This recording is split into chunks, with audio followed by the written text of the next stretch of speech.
everybody, and welcome to the MinnMax Show, a place about games, friends, and getting better. I'm Ben Hansen, joined by Suriel Vasquez. The one and only, That's irreplaceable. Right. That's right. Leo Vader's here as well. What's up? And special guest, Janet Garcia. Welcome, Janet. What's good, y'all? Yeah, I'm happy to be here. Really, really cool. Thank you for being on. You recently left IGN, yes? Yes. To join the whole Patreon scene. Yes, it's very exciting. This is actually my second time doing Patreon because I did it back when I freelanced as sort of one of my many, many verticals of very small income, as y'all probably relate if you did that freelance life. But now I'm back, and it is my only thing. Everything is funneled through that, and it's very exciting. What was the decision to leave IGN like and go back into the Patreon world? Really, like with post IGN, it was thinking of, okay, what do I want to do next? And I sort of wrote out the things I wanted in my career and the things I didn't want. And I was like, I think it's best to go independent versus going to another company. It's totally possible that I could have like a really joyous, fulfilling experience at another outlet for sure. And there are things I already miss about working at an outlet, like a structure that I don't make myself, the idea of a paycheck that is the same every 2 weeks, all of that stuff, as well as the collaboration, the access, all of that awesome stuff that comes with working at an outlet. But I sort of just wanted a place to do the stuff that I'm most passionate about and shape that with the community that I am building and already have. And that is kind of what Patreon's all about. It's like, hey, what's your passion project? And people that are excited about what you're doing and can feed your ideas and you give them ideas. And it's kind of this, wonderful cycle of creation. So yeah, I kind of was like, I just want to be the weird game art kid and do my own thing and just like not have to worry about things like, SEO still plays a factor with like naming stuff on Google, right? And YouTube, but it's like not having to think about like, here's where like I rank in this big universal thing and here's what's going to get the most coverage and let's make sure we hit this deadline for this one specific reason. Like I'm still beholden to like obviously deadlines and things with like having the show up at a certain time or like fulfilling things for patrons, but that's a very different workflow than this idea of this giant kind of world audience that you don't always necessarily even have a direct connection with. So those are all the reasons I sort of decided to go with the Patreon route. Yeah. It's going well so far. It's a lot of work, unsurprisingly, but I'm really enjoying it so far. Yeah, don't let yourself get too consumed by it. It's easy to zoom in way too far and just be obsessed with minutia. But I love that idea. Obviously, we're partial to it, but I love that idea of knowing the behind the scenes info on IGN and then just taking those lessons after working there for so long and being like, okay, how does that apply to the startup scene? And do you have any thoughts so far just on like lessons? I know it's a big question, but just lessons from IGN where you're like, oh, I think I'm going to focus on this type of content. This type of angle works better than others. I think one thing that IGN does, IGN does a lot of things really well. Obviously, reviews play a huge factor. One thing that I really like about how IGN distributes content is having it be on every vertical imaginable. It's like, okay, the reviews, they're written, they're video, they're on like Snapchat. It's a square on Instagram. It's like all these other, and I think that gives people a lot of ways to engage with work. I think that's been a big thing that I sort of already had going in, but I think was further solidified via my time at IGN, this idea of giving people options. And that's been the big thing about my Patreon rollout as well. Like, obviously I'm on Patreon, but I'm also on Twitch. I have a Ko-Fi, I have a PayPal.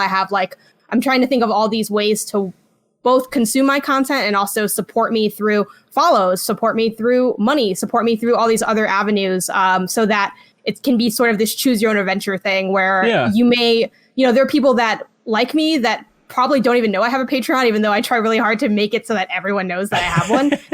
But where they're like, oh, I just follow you on Twitch. I didn't realize you had this other thing. Or I can't, I'm here from Facebook. I'm here from this other, avenue, because everyone has different things that they're drawn to or they're interested in. Some people probably love my, AAA hot takes, and other people are really into like the weird indie games I play. And I'm here for all of that. And, I'm trying to give out that energy and get it back and use it to shape more content. Sweet. There's a link to your Patreon in the description below, but do you want to shout it out for anybody who's too lazy to scroll down?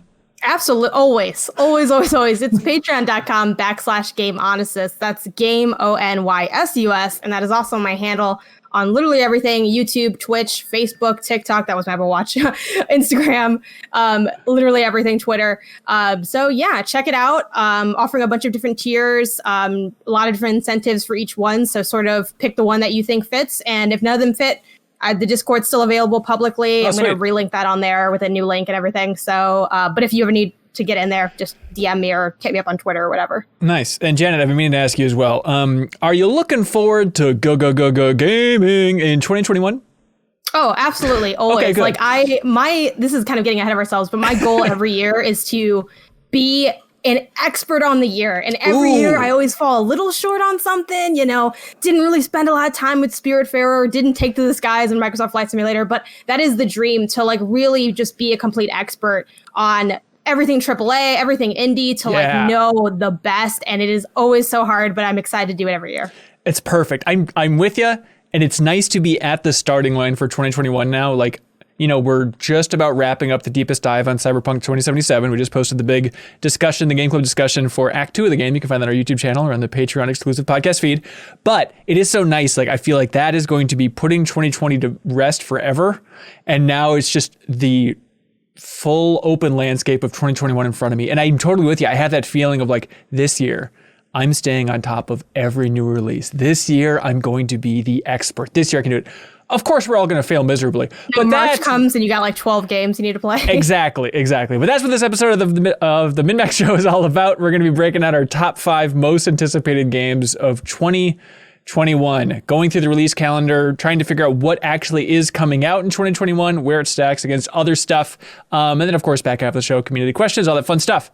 Leo and Suriel, not getting into specifics yet.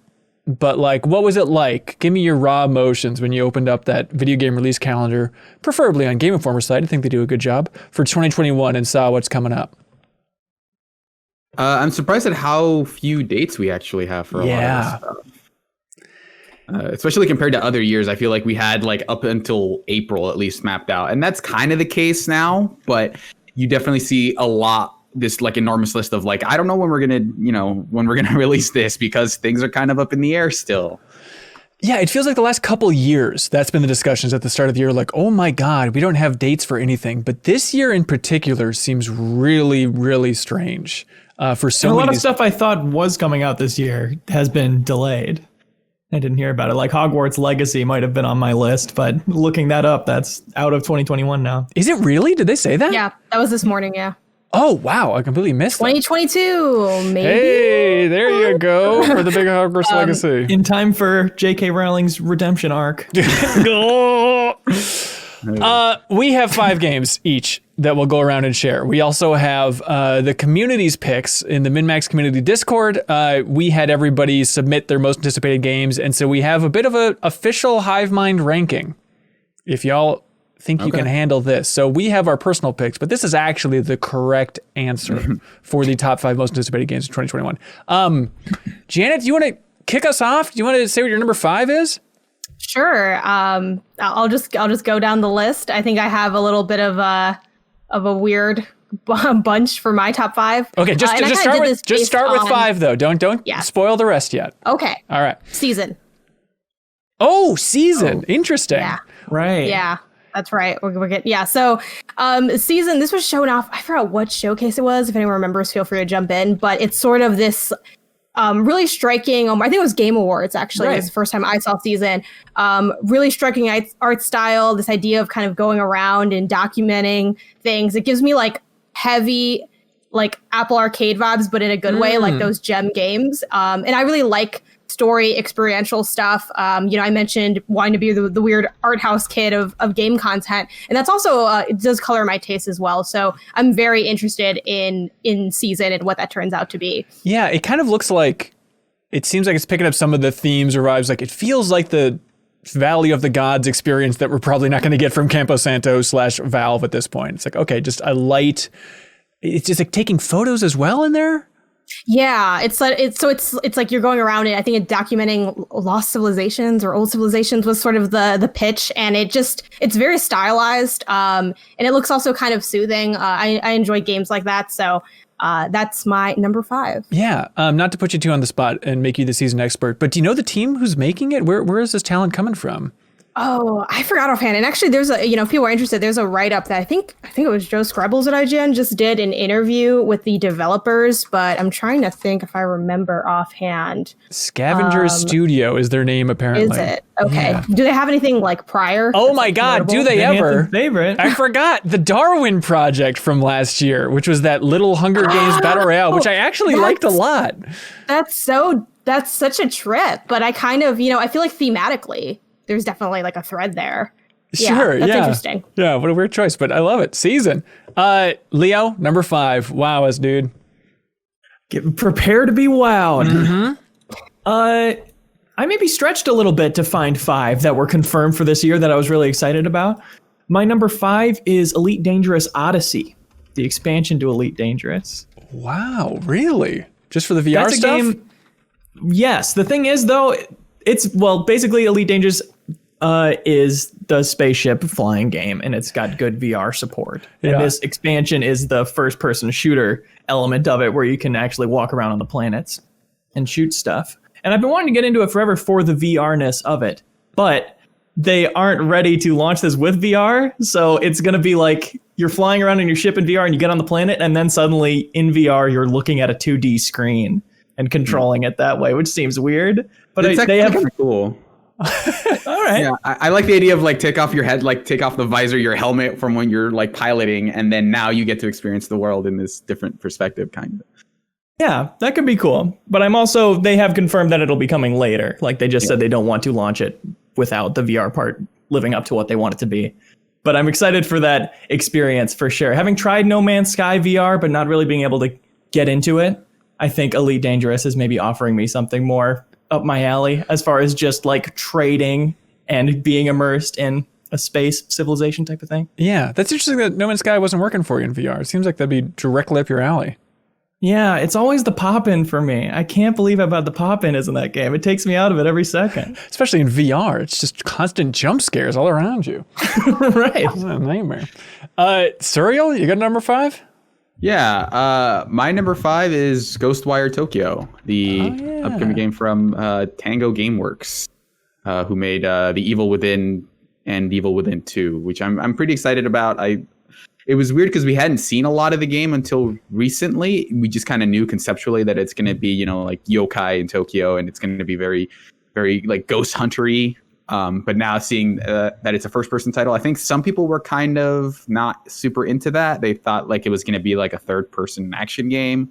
But I like the idea of it being third-person, especially like one of my favorite things about Cyberpunk was just moving around that city in, first-person and getting to take it all in. So I like the idea of this being first-person, and I like the premise. I think that's pretty cool. I'm kind of hoping it is an open world game because we don't see a lot of open world games in Japan, like that take place literally in Japan. Yeah, what is the premise? I forget what's exactly going on in this world. I think it's like it is like the ghosts are like coming, and then there are these gates that I think you can go through, and so like there is a lot of like ghost hunting elements in it. But they haven't talked a lot about like here's who your character is, here's what the story of the game is. They're focusing more on like there are ghosts in Tokyo, they have I think a shot of like someone standing on top of like one of the like the radio towers. But I'm like a lot of the monster designs I think are really cool, and if it's just like Ghostbusters in Japan, I think I'd be totally into that. Yeah, and recently was that like the CES presentation from Sony? They spilled the beans on a couple of release dates in like the fine print, and it looks like this is coming out in October of 2021 now.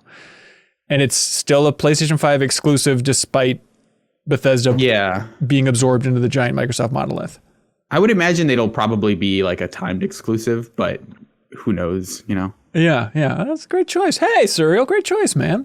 Thank you. My number 5 is It Takes Two, from Josef Fares, the developer of A Way Out. I A Way Out was at least interesting. It was an uneven experience, but I enjoyed playing through that game co-op, and I like the idea of taking another approach, iterating on that idea of co-op only gameplay.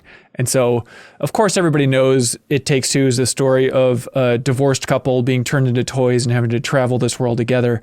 As the website explains, Leo, quote, discover a metaphorical merging of gameplay and narrative in a story about getting along.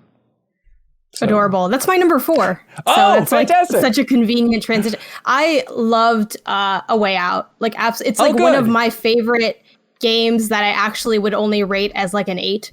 Yes, which is still a good score, but like I do acknowledge that it's not doing anything super like technologically or gameplay impressive, but I think the sum of its parts is just absolutely lovely. It's just this big slew of, if you haven't played it, these mini game experiences that you can have, and mini games are one of my favorite things to do in games. Like that slice of life stuff really is entertaining to me. And that went so well with the story that they told overall, without getting into spoilers.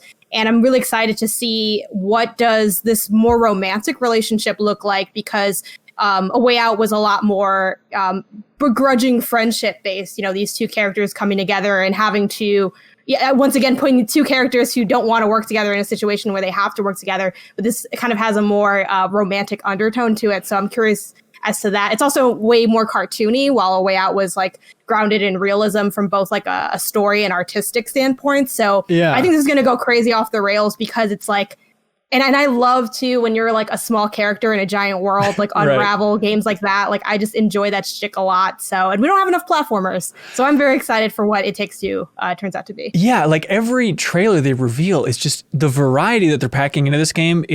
It's almost guaranteeing like, okay, with this game's budget, there's going to be some jank in here, but at least it's going to be an interesting experience. And I'm always looking for these types of games that like, oh, I could play this with my girlfriend. I think this would be a really interesting journey to go through this game together. And it has the same thing that A Way Out had, where they call it the Friends Pass, where if you buy it, you can give a copy to a friend for free, so you can play online. Obviously local you can play, but you can play online together. And apparently it's cross-gen, but not cross-platform for the Friends Pass. But I'm so curious to see, even like the footage they revealed, some of it's split screen, some of it's not. And so I'm a sucker for just like that dynamic split screen effect, that even like A Way Out, like coming out at different angles, different perspectives, stuff like that, when it's merging together into one screen. Just, I'm almost more curious just about the production of this game and how it's stitched together than I am about playing it. But my big warning sign at this point is, I think the performances seem fun, but in the last trailer, that Book of Love character seems like he's going to be the narrator for the game, and he seems very obnoxious. So I'm bracing for that, but everything else I'm really curious about. Yeah, there's always a bit of like that, like cringe humor that can come into games, but I feel like that'll be relatively minimal. And overall, like I think the writing in A Way Out was pretty strong. I don't really remember any moments where I'm like, oh, this feels like these aren't actual people. So I'm optimistic. But yeah, it was a little cheesy. It got a little cheese at the end there, but it's got some cheese, but that's March 16th. That one's coming out, so I'm curious to see how that lands. Leo? Number 4. Here it is. Disco Elysium, the final cut on Switch. Interesting. That is a game I adore so much conceptually, but never finished. And I feel like this will be the perfect format for me to finally do it. So interesting that they're adding full voice acting for everything, and I can't wait to play it with the sound completely off while my girlfriend tries to sleep. Is that what it is? You think like, oh, I couldn't get into it before, but that's because I had to be sitting at a desk. But like, if you're in your bed, handheld with the Switch, that's going to be the spot for it? Yes, it feels like the perfect bedtime game for me, which I've been loving the Switch for lately, is just calmer, chiller experiences. And certainly like reading in bed is something that I've heard people do. And I would be on board to do a reading type game in that situation. That's awesome. Did you start the other one? Did you get a decent way into it? Anything like that? Oh, for sure. I'm probably around halfway into it. Oh, wow. Okay.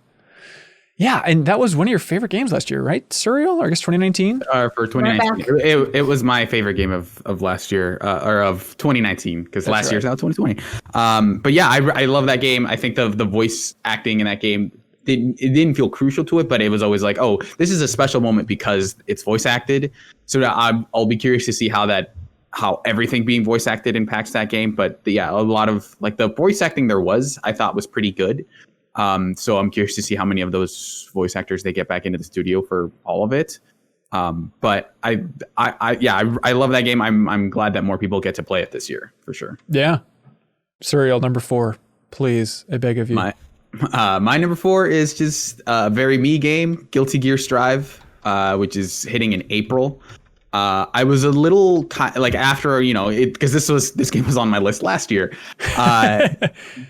But like after the pandemic and stuff and them kind of delaying it, I'm actually more excited about it now than I was before, because last year they had their beta and it was pretty rough. Like I think the actual game part of it was pretty good, but the lobby system needed a ton of work. It was really like not intuitive at all. And I'm not sure that they're going to fix that part of it, but recently they've basically all but confirmed that they're adding rollback netcode, which makes it a lot better. The lag on that is a lot easier to work around. And I think it's kind of reinforced by the fact that they added rollback netcode to other Guilty Gear games, like the previous kind of XX Accent Core R, or one of those much older games. Wait, stop. What was the name of that game? Like Guilty Gear XX Accent Core. XX Accent Core? Accent Core, yeah, because you could say almost anything right now, and I'd be like, sure. That one's cool. Netcode is great.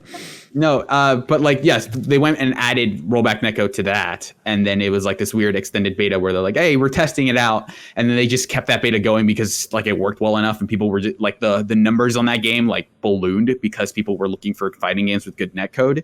And most of the good ones weren't from Japan. It was just them fighting herds, Killer Instinct, and Mortal Kombat were the ones that people were playing. Right. So for them to go back and add that to an old school game that people really liked, and seeing those numbers spike, I'm sure they're like, oh, we should really dedicate ourselves to adding the rollback netcode in here. And I've been liking a lot of what they're doing. Okay, I feel like I ask this with every Arc Sys game, but on the Dragon Ball FighterZ spectrum, where is Guilty Gear Strive? Is it far on the other end, or is it closer than other Guilty Gears have been? What are my odds of getting into this if I really enjoy Dragon Ball FighterZ? I think this is closer to Street Fighter for sure. I don't think it's going to be as accessible, but they're making enough changes to where their goal is to get everybody kind of on the same baseline again. But they made some changes to systems that I wasn't really on board with. A lot of the ways they kind of changed combos seemed like they're going to make the game harder. But I think just the look of that game is the next iteration of that system, where it looks better than any other Arc Sys game before it. Yeah. I like a lot of their new characters. They're obviously a lot of the characters are returning, but the two kind of big new characters, Giovanna and Nagoriyuki, I think are their names, I think both look like characters that I really like. So I'm excited to get into it. I really, really hope that the netcode is good on it, because I think that could help it a lot. Last year, they released Grand Blue Fantasy Versus. That's right, yeah. Right around when the pandemic started. And that game basically, it's still kind of played, but it really got short shrift because the netcode wasn't great and people just couldn't play it locally.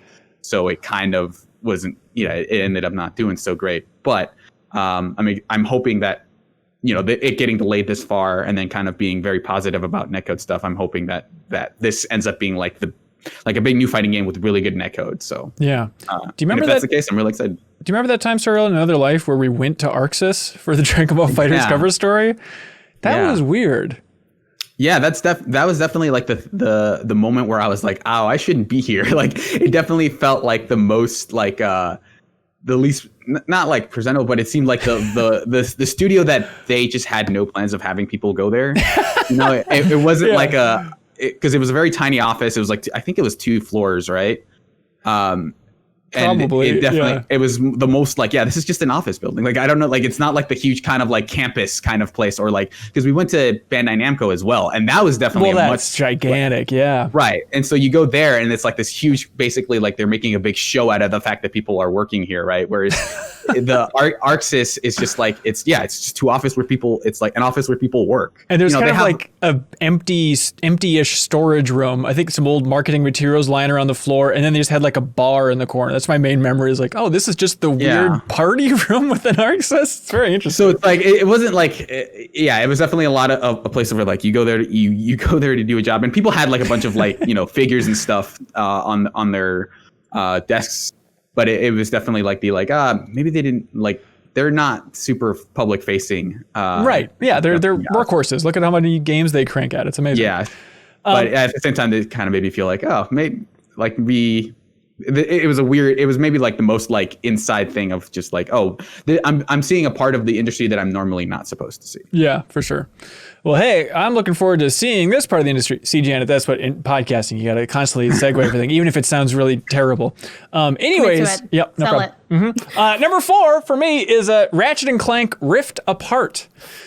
Are we completely on the same wavelength, We Janet? are the same person. Go ahead. Oh my God. We've never been in the same room together. Anyways, Ratchet and Clank Rift Apart. Like, I am now at that point where I am eager to push the limits of my PlayStation 5 and my new TV. Like, I want to see what the sucker can do. It's like, remember, Leo, like last time you bought a Porsche, where it's like, I just want to get out on that open road and just floor it. And I'm waiting for that game. And I think the best we're going to get this year, realistically, I mean, there's other games that are going to look good, but for a PlayStation 5 exclusive that we know of so far, it seems like Ratchet and Clank Rift Apart will be the experience of, let's see what, these lack of loading times actually means. And specifically, I'm so curious about what Insomniac will do with the different weapons and gadgets in that game and the DualSense triggers. Like, if you want to show off what those triggers can actually do, this is the game for it. And I can't wait to see how weird and funky they make that experience. I still can't get over how I'm literally like, it looks like I probably just didn't even prepare anything. I'm like, mine's also this one. But yeah, my number 3, it's Ratchet and Clank Rift Apart. I'm so excited to hear your 2 and 1 because I have a bad feeling that they're going to be the same as well. But what I'm looking forward to with this, just to kind of add on to what you've already established, is the idea of this being a little bit more differentiated from the other games in the series. Those who have been following me know that, we'll say that I hate Ratchet and Clank, but that's not actually true. I do not hate Ratchet and Clank. But I have fallen off of the series because I feel like all the games lately have been the same, and they're great games. And that's, something certainly to be proud of and maybe even excited about. Like, oh, great platformer. There's not a lot of them that come out. Right. But for me, I feel like all the Ratchet and Clank games have been the same lately. Sure, there's some like, the gadgets change a little bit, but we're going through the same motions. The mechanics don't really have anything that like zests them up. And the franchise has just gotten kind of stale for me as someone that played the first games of that series. I'm like, I feel like once you've played 1 or 2 of them, you've kind of played them all. And I think Rift Apart is the first time that I've seen it and gone, this feels like it might have enough to really pull me back in with the whole jumping between like areas or regions or universes. Like, right. I think I'm a sucker for that in games. Like, there are certain mechanics that, like, of course, are played out to death, but I just love. Like, I remember playing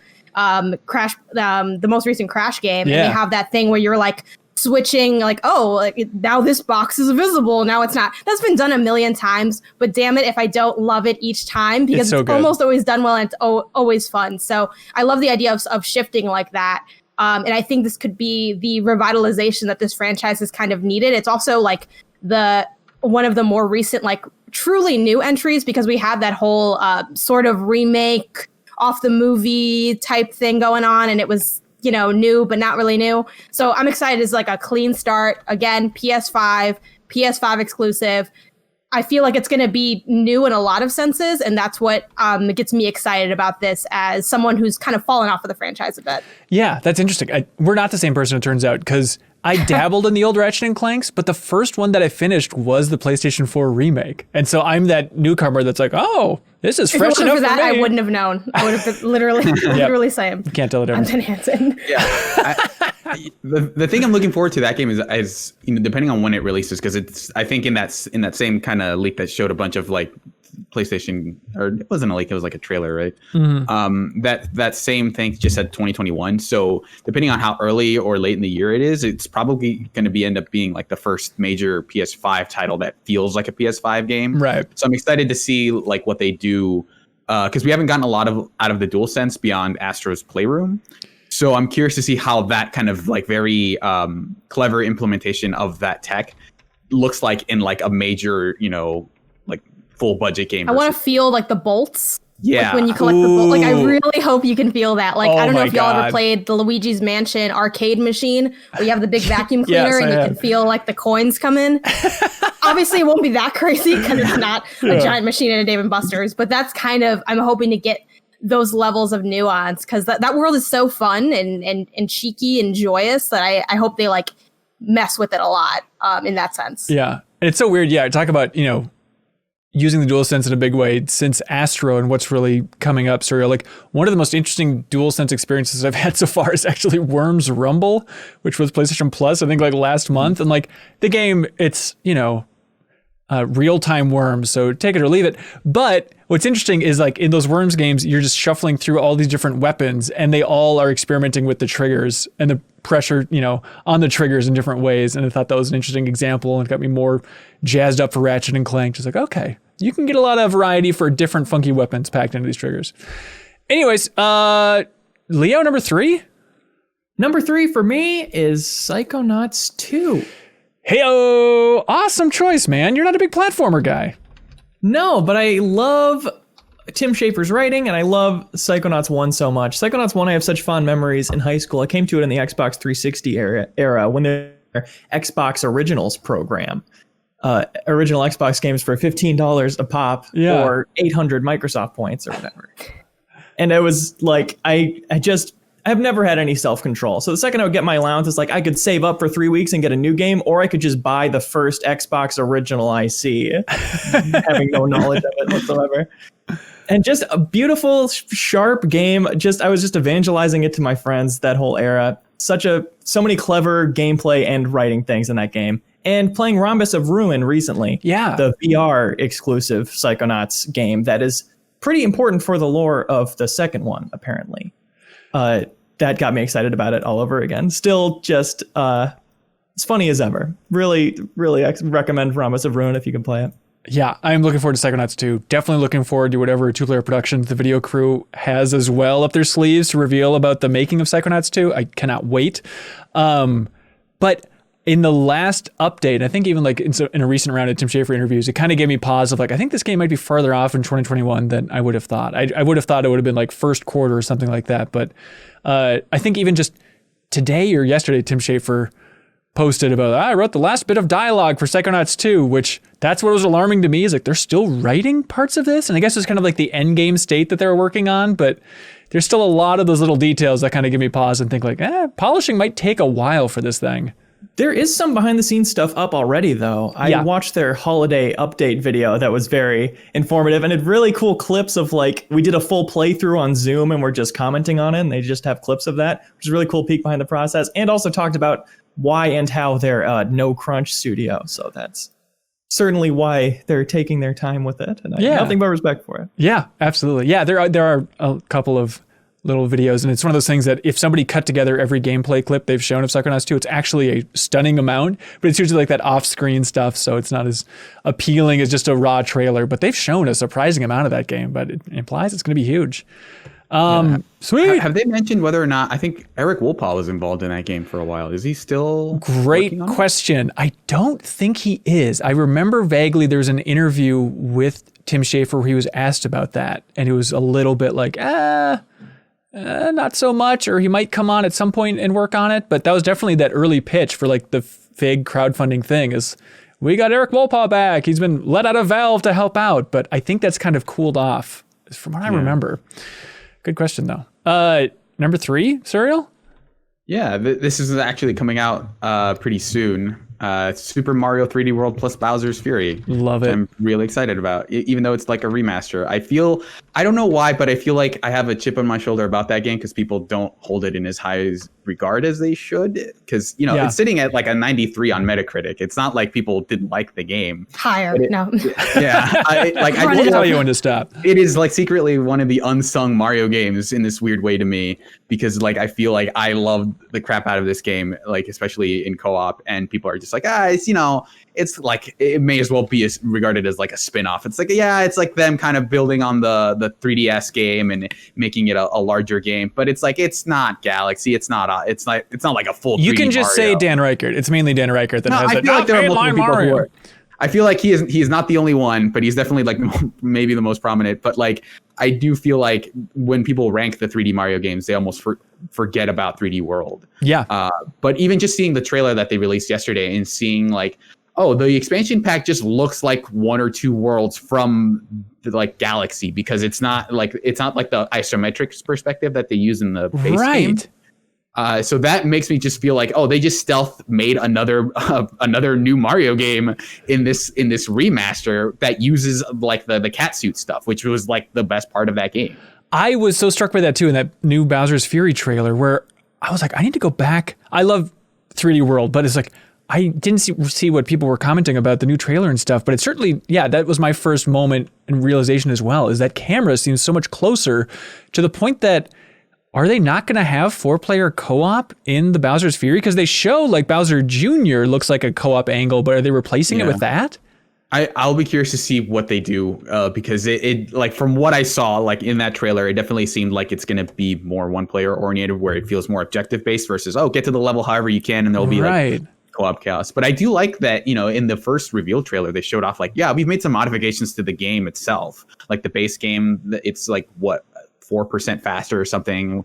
Like they've sped it up a little bit, so it's like a little more fun. But I enjoyed the base game a ton. Like I loved playing that game co-op, especially. Like I feel like they pull off what I think in the 2D Mario games where you have co-op, it gets a little too chaotic and kind of. It's awful. The two, like it's so hard to like move at all. You spend a lot of time bouncing on people's heads in that orientation, which doesn't happen in the 3D one at all. Like they make so many smart choices in 3D World in terms of having a fun co-op experience, especially in a platformer where I feel like a lot of games struggle to replicate that, because they make it so accessible. Like if you die, you just, you can just bubble, you can instantly become the bubble if you want. So it's really supportive of the different levels of player skill you might encounter in any given group of friends or family, and I really love that. And I cannot believe that I'm buying another game I bought on Wii U on Switch. They'll get you every time. I'm so tired of being this person. I would like to not be this person anymore.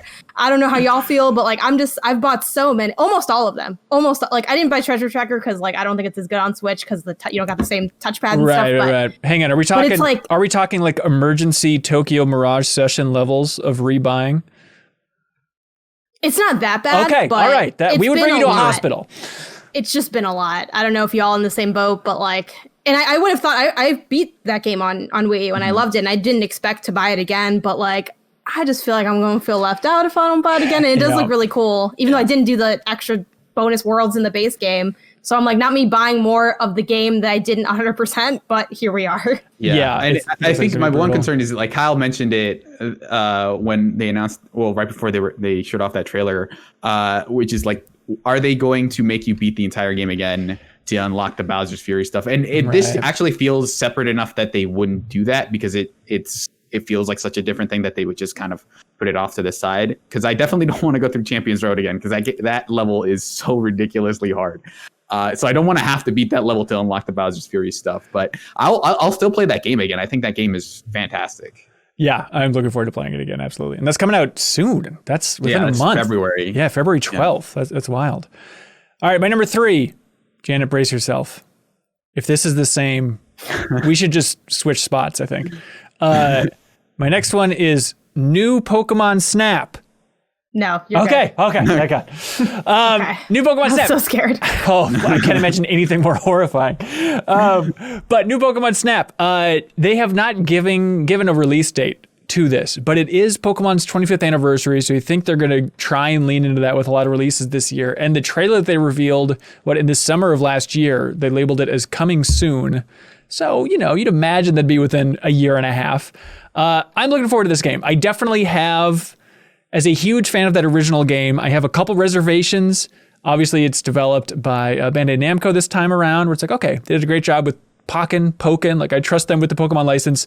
But still, that trailer looked a little on the more budget end of the spectrum than I would like. And I also feel like this is only if you're a big Pokemon Snap fan, but I feel like people should brace for like, it's going to be quite a bit different. I don't think they're going to have the anime connections anymore. I don't think Professor Oak is going to be critiquing your photos this time around. I'm sure they'll come up with some other person or system to score you, but I think there's going to be that disconnect of people wanting it to feel like Pokemon Snap 2, when in reality it's going to be a reimagining of the Pokemon Snap license. But just imagine how fun it's going to be to jump online when that game comes out and everybody's sharing their silliest photos. It's going to be like a nice communal experience that I'm really looking forward to this year. Hopefully this year.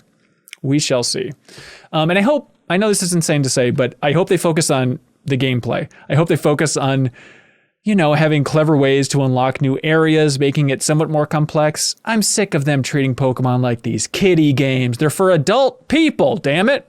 Only. I agree. It's interesting to think about what they might do with more modern design sensibilities, because you talk about sharing photos, and that will be the fun of it. But it's like the original one, you kind of all took photos of the same things, right? The Pokemon all did the same thing, and you took photos at the right time to get the right thing to happen. And I would love to see it be more like systemic and more different experiences for different people. Yeah, if there's some sort of like even community rating system or something like that, as a way to highlight the best photos. I don't know what that would be outside of the Miiverse or something like that, but hopefully Can we still print them out at Blockbuster? I think you can. Yeah. You have to go to that one in Bend, Oregon to print it out, I think. Yeah, it's totally worth it. All right, Janet, number 3. Wait, are we on number 3 or number 2? Oh, number 2. Okay. Yes. Number 2. Mine is Deathloop. I love, again, we're talking about mechanics that I've seen in a million times that I never get sick of.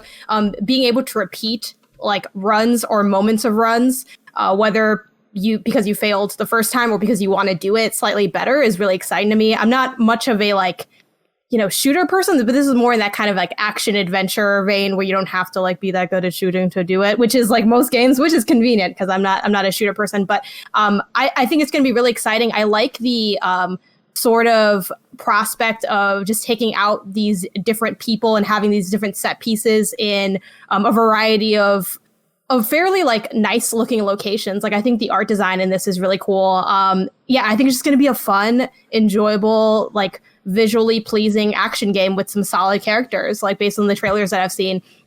And again, I love that loop functionality. I like having that in games like even Forza and other just seeing ways that you can use it to iterate on gameplay is really, really cool. So yeah, Deathloop. That's my number 2. I'm looking forward to that. Deathloop is my number 2 as well. Time loops are definitely like my weakness. They'll get me in the door on any project you want me to watch or play.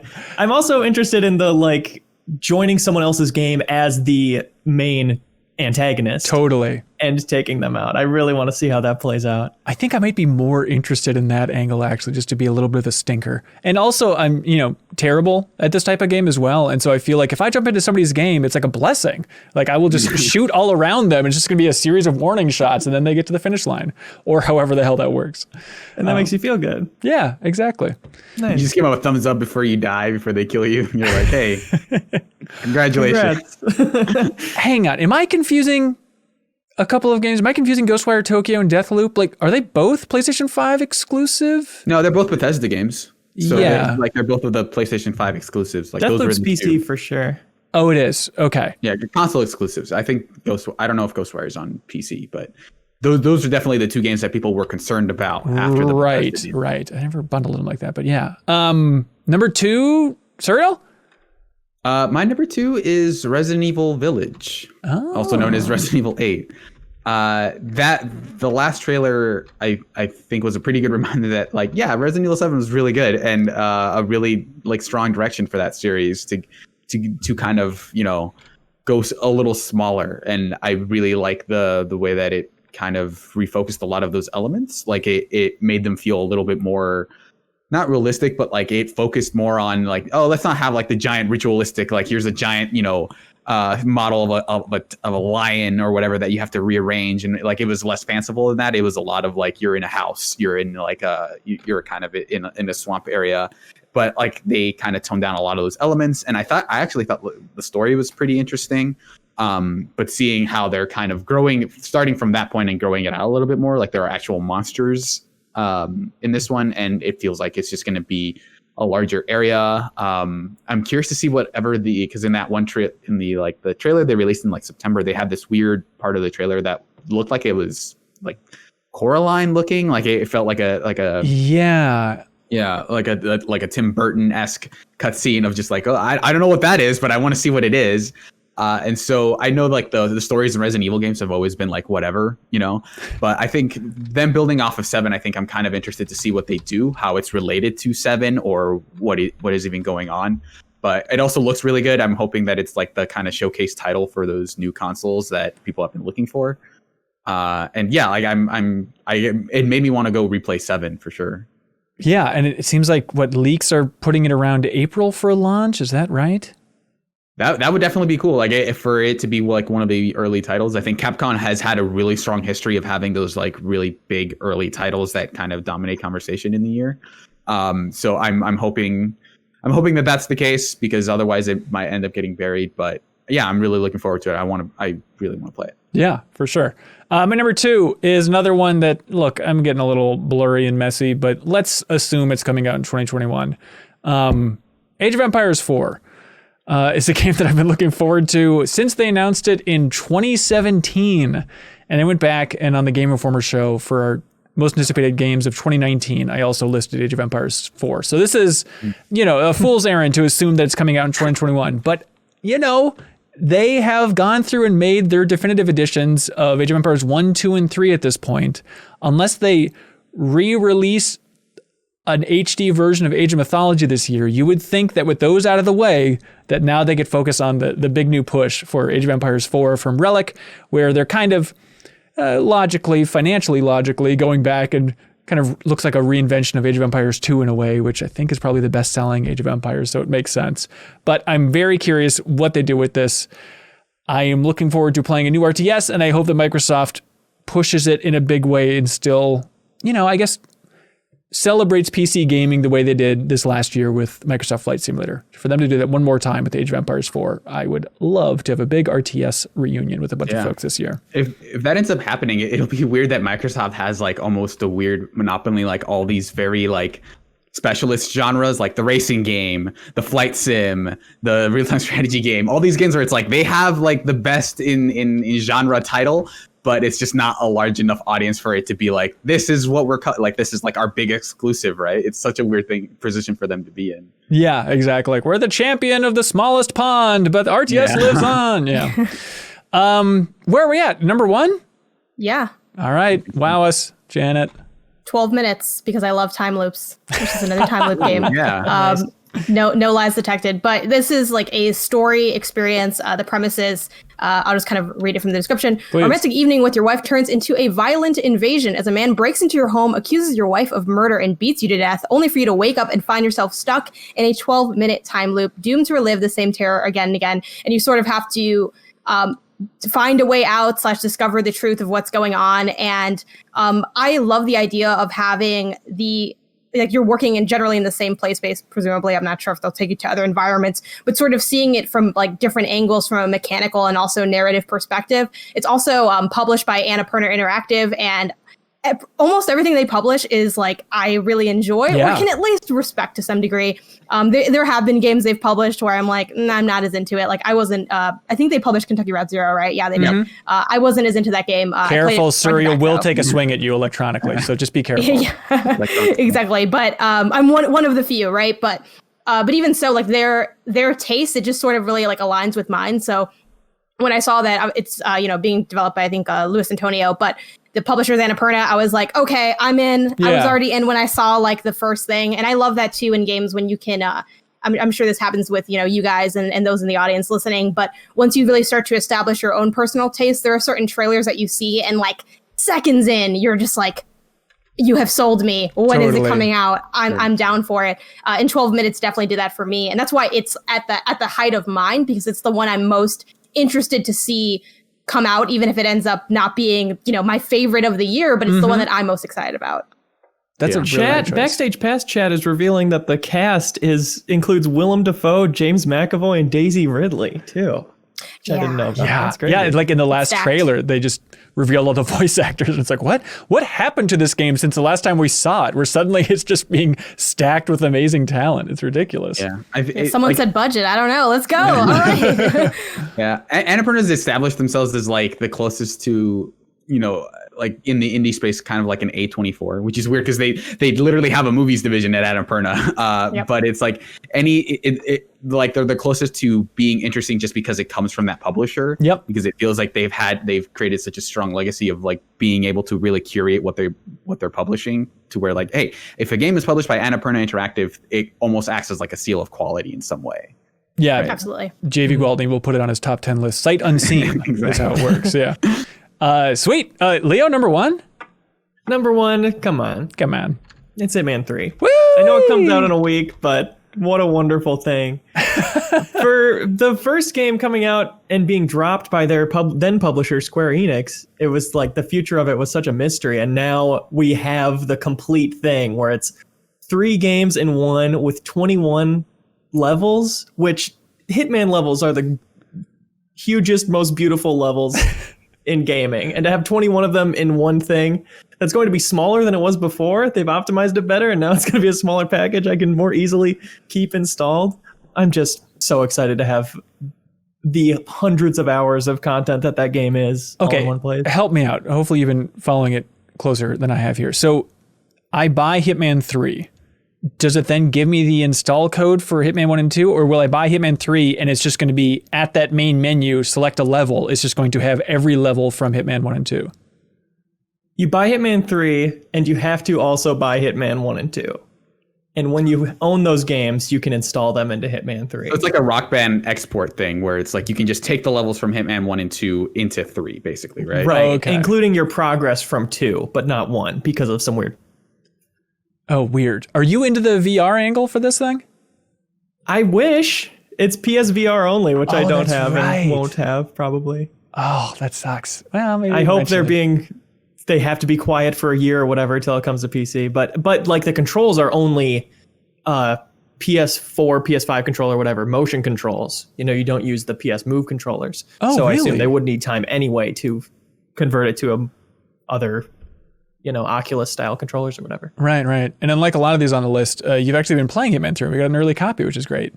Yes, I've only played the first level, but it's just as good as I would have hoped it would be. It's like no surprises, but they've nailed how to make a good Hitman level. And now it's like all these levels will be playable in the most modern understanding of how those levels should be. Right. Is the biggest shakeup just that idea of you can unlock shortcuts? I saw people talking about that, and then Game Informer had a video about it. Is that the biggest thing, or is there another big takeaway for like the highlight features for Hitman 3?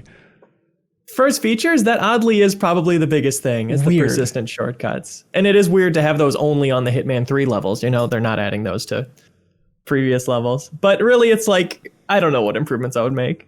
It's already a perfect game. I mean, I imagine a lot of it is just like the level, like they're just getting better at making those levels, right? And so Hitman 3 would just have like, okay, knowing what we know about how to make these giant, like expansive things, like the levels in 3 are probably going to end up being more intricate or more interesting than like even the levels before it, right? That's kind of where the excitement is. Right, and certainly the conclusion of the story, like your targets for all of these levels are characters that have been teased throughout the past 2. Which is like, I haven't played a ton of the new Hitman series, but I remember what I did play of it. I played a lot of that Paris level. But I remember like thinking that the dialogue surprisingly was like pretty good for like just like when you're found out, but that you haven't been alerted, or just like ambient conversations that you find. I remember that stuff being like, oh, this doesn't feel like, these are just kind of like mannequins walking around emoting, right? It felt a little bit more natural. So it's weird because people don't talk about explicitly the story in Hitman games, but I totally see myself like, since there's not a ton coming out right now, I can totally see myself playing through that entire series before the end of the year. Wow. I would love for you to. And it's so weird because of their various levels of budget, they had fully animated cinematics that were gorgeous in the first game. And then the second one, they switched to 2D animatics. And now in the third one, they're like, full motion cutscenes are back, but they look worse than the first one because they're all like in-engine and done in-house. And playing all 3 of those back to back. Again, that is just an example of how it's a miracle we have this game at all. Yeah, and I'm totally very grateful for it. And everybody, please check out Leo's latest Watch Later video on our YouTube channel, where he breaks the world record for knocking out the most people with the banana in Hitman 3. Currently, nice. I think the record is still standing, right, Leo? Yeah. I'm going to hold it for about a week, probably. Cool. Congratulations, man. You're going to do that run at AGDQ next year, right? Most banana kill. Banana percent. Yeah, not fastest, most. Serial number 1? Yeah, I've decided I want to believe I want to live in a world where the sequel to The Legend of Zelda Breath of the Wild comes out this year. Yep. And that is the game I'm looking forward to most right now. I think that's likely. I was scared to put it on my list since they're so ambiguous about it. But with Zelda's anniversary, like you think it's going this year, right? Yeah, I think it would be a really good time for them to release some sort of Zelda thing. It's weird because like you hear a lot about rumors about, you know, why did they release multiple games that are whose availability is ending on the 31st of March, because they have the Fire Emblem game and then the Mario All-Stars. And it seems to hint like Nintendo is having some sort of thing happening before then, or just like whether it's a new Switch or a new game or whatever. But I would love for this to be part of their like big plans for 2021, is to say like this game has been 4 years in the making, to some degree. And I like the trailer, I think takes it in a pretty interesting new direction. And yeah, it's kind of hard to say like, yeah, Breath of the Wild was amazing and I want more of that. But it's like, I don't expect it to be like the kind of, you know, genre defining or whatever game that Breath of the Wild was. But I just want to play more Breath of the Wild. And they've proven that like they can do some interesting stuff with the story. So I'm into it for that aspect as well. Yeah, I think odds, if I was a gambling man, I'd say that new Switch Pro that seems beyond heavily rumored at this point is going to be bundled with Breath of the Wild 2, right? Doesn't it seem like the good 1-2 punch? I don't even know if the Switch Pro is a rumor anymore or just something that we really want and talk about a lot. Like, you know, it's like that weird mix of like, is it rumored or is it just like people are like, it's got to come any second now, any day. I don't know when Breath of the Wild 2 will come out, but in my heart, I want it to come out exactly around the time that Horizon 2 comes out because life's unfair. That's what I want. I want to see time be a flat circle. Like that is my prediction. And you love Horizon time loops, 2, yes, my time loops, right. It all comes back. Horizon 2 is like currently with that window of 2021 though. I think that could go either way. Like it's not that I think they're lying, but I just, until they have a hard date, I'm not really going to feel like that game's truly coming out this year until like that date's solidified. But I have a good bad feeling that it's gonna just be the same thing that we experienced when the first ones of both of those came out, and we'll have the same conversations. Just replay the episodes, whatever content you made, just change the date, you know, maybe some headlines and just run it back. Maybe that's why Guerrilla's like holding back on the date for Horizon Forbidden West. Was like, let's just see where Breath of the Wild is making its nuclear bomb explosion here. They have a huge like whiteboard that says like release date, not Zelda. It's just that's their date. That's their tentative date. Yeah, but I like in terms, because I as much as I love Breath of the Wild, I can totally see them making improvements to like some of the like I could see them having like this rundown trailer of like, here's what's changed and here are all these minor things that people are like, that's not like game breaking or whatever. But me seeing those lists of like, okay, climbing is like, here's how it's different, or here we're gonna make it harder or whatever. I would love to see a list of those changes, and that's one of the few games where it's like all that stuff, that minor stuff, I think would get me super excited about how they're changing that game. Yeah, and all we really know so far is kind of tone from that trailer, where it seems like it's taking a slightly darker approach, and the castle flies. And Zelda has a new haircut, so that's pretty big. That's like one of the biggest changes in the Zelda series. Number one bullet point. Yeah, exactly. Great choice. My number one is the new God of War, which just the name alone is confusing. People are just calling it God of War Ragnarok. I think it will be called God of War Ragnarok, but the fact that Sony hasn't revealed it yet, I don't know if they're waiting for a splashy trailer or it's still held up in legal, or they were waiting to see what Assassin's Creed Valhalla was going to be called first. Who knows? But colloquially known as God of War Ragnarok. That is... my favorite PlayStation 4 game? Well, Final Fantasy 7 Remake, I guess, is confusing it now. But anyways, I love 2018's God of War so much. I can't wait to see where they go with the sequel here. And I'm really still curious to see who is the new creative director for that game. Like Cory Barlog said he was stepping back and letting somebody else in the studio step up, but that has not been revealed exactly who that would be within the studio. My guess is still, I feel like I've talked about this before, but my guess is still Matt Sophos, who is the narrative director on the last God of War, and he was also the creative director for Lost Planet 3. Like, he has that experience, and he was so important to that reboot that I'd have to imagine he would be the most likely choice, but who knows? It's odd that has not really bubbled up at this point yet. But they left so much on the table. One of the things I love about God of War 2018 is just how much restraint it has, just in terms of showing the gods, the pantheon, even exploring the world, explaining the world. And so I'm so curious to see, based on what they set up in that last game, where it's going in the future.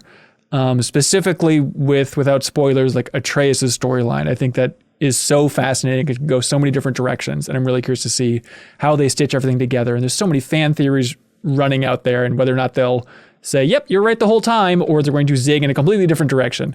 But not to plug our own stuff / Game Informer's stuff, but if you're curious about just the development of that first game and where they're going to go in the sequel, I would recommend, we had the writers, not Cory Barlog, but we had the 2 lead writers for God of War, including Matt Sophos here, on the Game Informer show a couple of years ago. And so if you just look up God of War's writers on what the ending means for the future, it's like a standalone YouTube clip, but it's really enlightening. And they didn't do too many interviews, and they're pretty open about like, oh, here's why we made this decision with Atreus, because we want to pave the road for the next game. Like, they're just very open about talking about all the seeds that they had been planting for the next game. So if you don't mind spoilers and you want to jump in there, I think that's a great way to try to get some feel for where that team thinks they're leading things. God of War, everybody. Good game. Yeah. Looking forward to it. All right. We have the community's top 5 games. Does anybody want to guess what number 5 is? Ratchet and Clank. Let's see. Completely wrong. Sorry. Ratchet and Clank's number 3. Come on. Don't be a fool. Oh, Resident Evil. Ooh. Resident Evil is number 4 for the community. We're going to guess 5. Like, can we try to just guess all of them? Like, or can we just, is that okay? Is that Here's, what we're doing? Well, we've got 2. Yeah, you do have 2. I guess, yeah. And is Ratchet and Clank is on there, or is it? Ratchet and Clank's number 3. Okay. God of War for sure. Right? Horizon. God of War is number 1. Horizon's number 2. A lot of PlayStation fans here. Number 5. Gotham Knights. Nope. Interesting. Okay. Hang on. Actually, I'm now done. Gotham Knights is number 12 for most anticipated for the community. Oh, that's pretty. Zelda on there?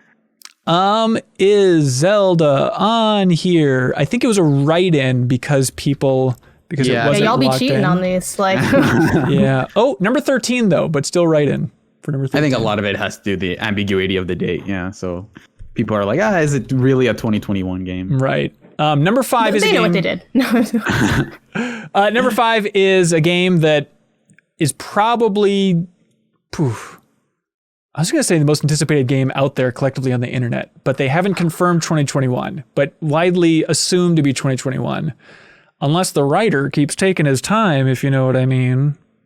Elden Ring. There we go. What? Okay. 5th most anticipated. Right. Yeah. Just because I really like that trailer. No. Do you all think it's happening 2021? No. People keep pretending we have any reason to think they're even working on it. They've given us nothing, and we got to start. From Software, crank stuff out. I still believe this thing's coming 2021. I could see there being a short loop, though, of a short time loop of them announcing it and releasing it pretty quickly. But then also, I could see them just being like, "No, we were working on Deracina 2 this entire time." Please when enjoy. When was Sekiro announced? Proportionate to its release. That's a good question. It was at the Game Awards, and it came out 2019, so probably would have been the Game Awards 2018.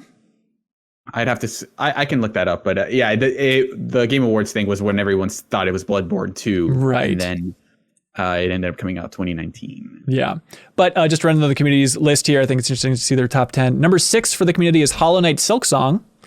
Then Halo Infinite, number 7. Number 8, Mass Effect Legendary Edition, the remaster. Number 9, Deathloop. And number 10 is Monster Hunter Rise. Probably sparked on by your Great Goaty Hunt stream, Leo. People said, my God, got to get some more of this. Yeah, I want to play just like these guys. Yes. These pros. The Sekiro trailer was 2017 at the Game Awards. Oh, really? Okay. Yeah. So it was about a year and a half before it came out. Okay, so we're getting there. 2021's doable, everybody. But what was? We haven't seen gameplay though, still, right? What was the trailer? The logo? Did they show gameplay? No, I guess it was just kind of like that, setting the scene, the mood, the weird hands, and all that stuff. Yeah, and then some details about like some of the gameplay, and we worked with George R.R. Martin to create this world that's like very different from Dark Souls. This isn't Dark Souls 4, but it's going to be more of a RPG than Sekiro was, because people were looking for that after Sekiro wasn't really much of an RPG.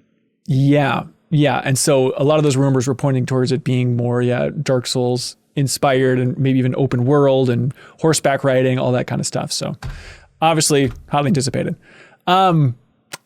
Would you all like to move on to some community questions? Yeah, let's do it. Sure. Let's do it. But before we do that, Leo, do you know how this whole thing operates? I'm taking a wild guess here, and I hope you don't judge me for getting it wrong. Is it Support from our patrons on Patreon? It is lovely support from the Patreon supporters. That's right, at patreon.com/MinnMax with 2 N's. Thank you so much to everybody that supports us. We have new people that supported us at the Wall of Heroes tier, so you'll see their image on every video that MinnMax releases there in the middle. So thank you so much for submitting fun photos for us to put up there to show off your pet or your face or anything else you'd like within reason. And thank you to new supporters at the $400 tier, like BeatenDownBrian. He says, hey everyone, you like spelunking, right? Mm-hmm. Yeah, sure. Yeah. Great. Well, what if I told you that it doesn't have to be confined to dusty old caves and you can instead explore some great new games?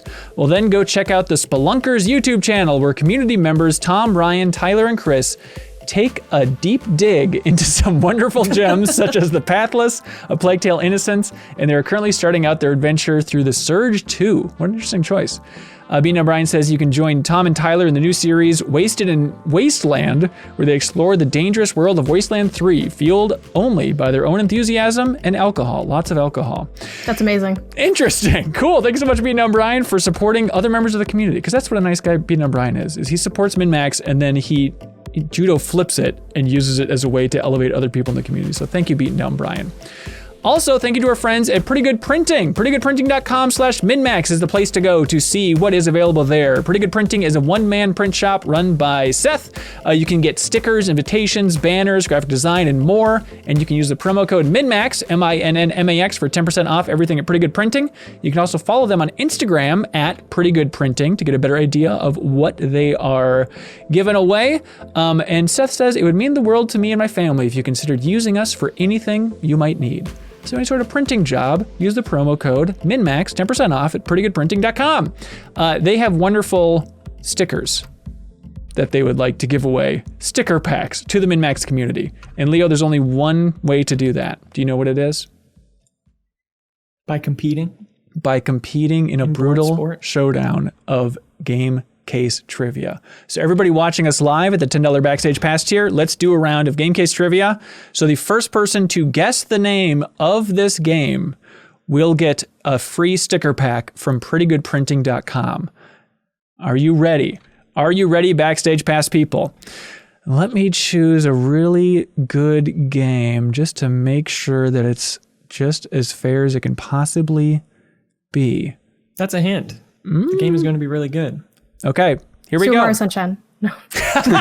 Janet wins the stickers! Yay! No. All right, here we go. All right, chat. So just blast out your guesses. A dark future. An uncertain past. No one left to trust. An intense action anime thriller comes to life in blank. As an elite member of the Tech Crimes Task Force, Kanoko is an agent on a mission to fight the evil syndicate. But things are not always as they seem.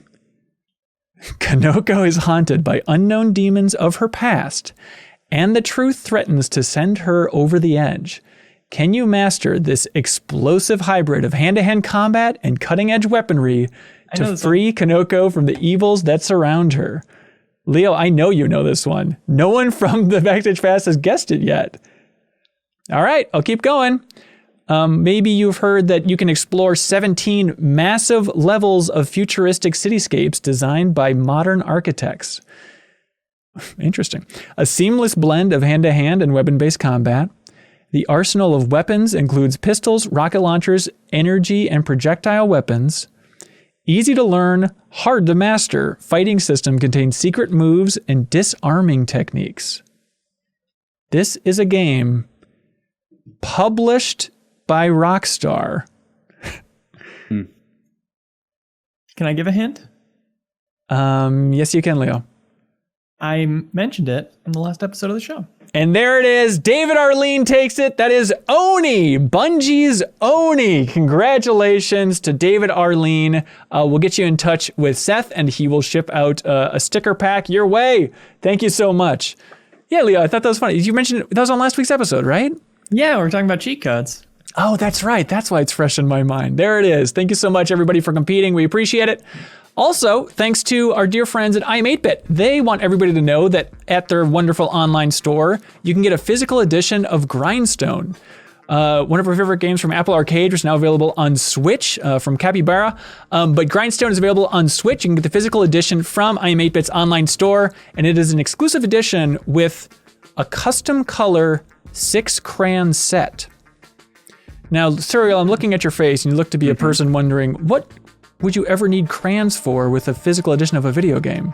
Yeah, why would you ever need crayons with a physical edition of a game? Let me tell you why. Because this version of Grindstone for the Switch has the world's first reversible coloring cover sheet.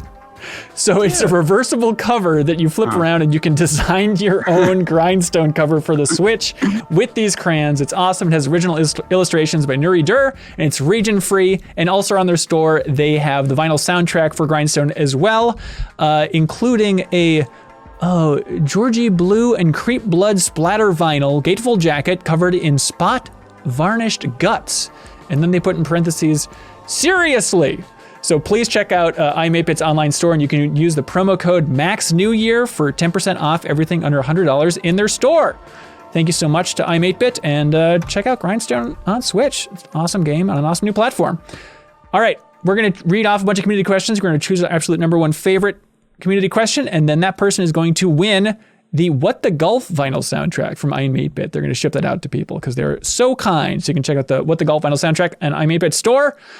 You ready to dive into these community questions? Or Cyril and Leo, are you feeling a little bit too cowardly? I'm too scared. I'm a known coward. Okay, well, that's understandable. Well, do you two want to clap out at exactly the same time? No questions asked? Well, we can certainly try. Okay. We're gonna do it just now, just like this. Here we go. Hey, Ana Diaz and Jeff Margiafava. Perfectly in sync. I assume you two were laughing in the other dimension before you swapped in, but thank you for being here. I hope you're ready to go through these community questions and to keep track of the best question. Please don't forget it. Got my pen and paper. Perfect. And she's showing that off for the audio listeners by just ramming one of her fingers into her hand. It's very weird. Yeah. Anyways, Daniel Montes submits a comment on Patreon and says, "What's up, crew?" You know. Hey. Hi, Daniel. What games do you refuse to play, both video and board game? I refuse to play Fortnite because just not my bag. I also refuse to play Monopoly. I am to blame for my Monopoly hate. I just end up trolling the game and it becomes a mini game for me, claiming one of each property as fast as possible to prevent any monopolies. I'm the worst. The only tolerable version of Monopoly is Monopoly Deal. That is true. Monopoly Deal is actually a super solid, simple card game. The games you refuse to play, what comes to mind for folks? Monopoly for one. That's what I wrote down. But then also Risk. Like I feel like I grew up with a bunch of bad board games and they're no longer bad, but I have a chip on my shoulder because of the bad board games I grew up with. Risk is good. I'm a Monopoly defender, but if somebody was really excited to play Monopoly in my house, I would be a little bit bummed out about it. Like, I'm not eager to play that game anymore. Yeah. What you said, Anna, I think is true of our entire generation. And probably, I guess we're probably in different generations. So maybe multiple generations. It spans time. Yeah. It's like those were the only games for a very long time. And when you're a kid, you have fun no matter what you're doing. But it has completely ballooned into a completely whole different area and genre. I remember one time, Hanson, at Game Informer, I had pitched Andy on doing like a roundup of digital board games. And he was like, wait, I don't know what, you're going to put Monopoly in our magazine? I was like, Andy, I would never put fucking Monopoly in our magazine. How dare you think that? That doesn't sound like Andy to go Is for Monopoly the most the Fortnite of board games? Like, it's a terrible headline, but like, for me, like, I'm kind of new to the board game scene. I'm trying to be more open-minded to it because the idea of doing something that doesn't involve a screen is highly appealing to me. So I'm trying to get into it. But for me, anything that has a really convoluted instruction set is I'm instantly just so something like, or that just seems like it's really long. So Settlers of Catan or any of those like larger experiences. Yeah. I wouldn't say never, but definitely way on the low end of my list. I'm like, let me first figure out what the hell the rules to Munchkin are. Because I like the game, but I forget the rules every time I play. And every game is me relearning for 30 minutes. So I'm with you. On the gameplay front, too, like Souls-likes, they just seem really intimidating to me. And I've been putting it off, even though everyone that follows me is like, because everyone loves to see people play those games because they want to see you struggle. They Yes. want to witness the pain. And I'm like, I don't want to be in pain. I don't think so. So I've been putting that Don't off. think. Question mark? You haven't tried it. It was last time you stubbed your toe. It's pretty sweet. You'd love Bloodborne. Question for the other hosts. Is Monopoly the Souls-like of board games? Yeah. Is Monopoly Fortnite Souls? Is Fortnite Monopoly Souls the game of the year? Right, for 2021? right. Hang on. Yeah. I think Does anybody want Who to knows game of the year gamble? for 2021? That is true. Gamble? Did you ask? Do you? Yeah, are you into gambling? No. Do you want to gamble? Is there a Dark Souls Monopoly official release? Does it exist? Ooh. I'm going to say no. Yeah, Not I'm also yet. going to say no. Hang on. give it another year. Monopoly's behind the curve, I think. I guess Monopoly is more akin maybe to Funko Pops in terms of like being iterative and Yeah. having like all these different unique sets. It's absurd. It looks like no. There's fan mock-ups, but there is the Dark Souls board game, and actually, the Bloodborne tabletop game I just played once, but was surprisingly solid. I don't know if you've played much of that, Jeff. I haven't, no, but I have heard surprisingly good things about that. There are a couple video game adaptations into board games that it seems like the companies behind them know what they're doing in terms of getting someone smart to design those games. It's not the way that it works the other way where people just license out the worst crap to make video games out of. I guess the developers care more.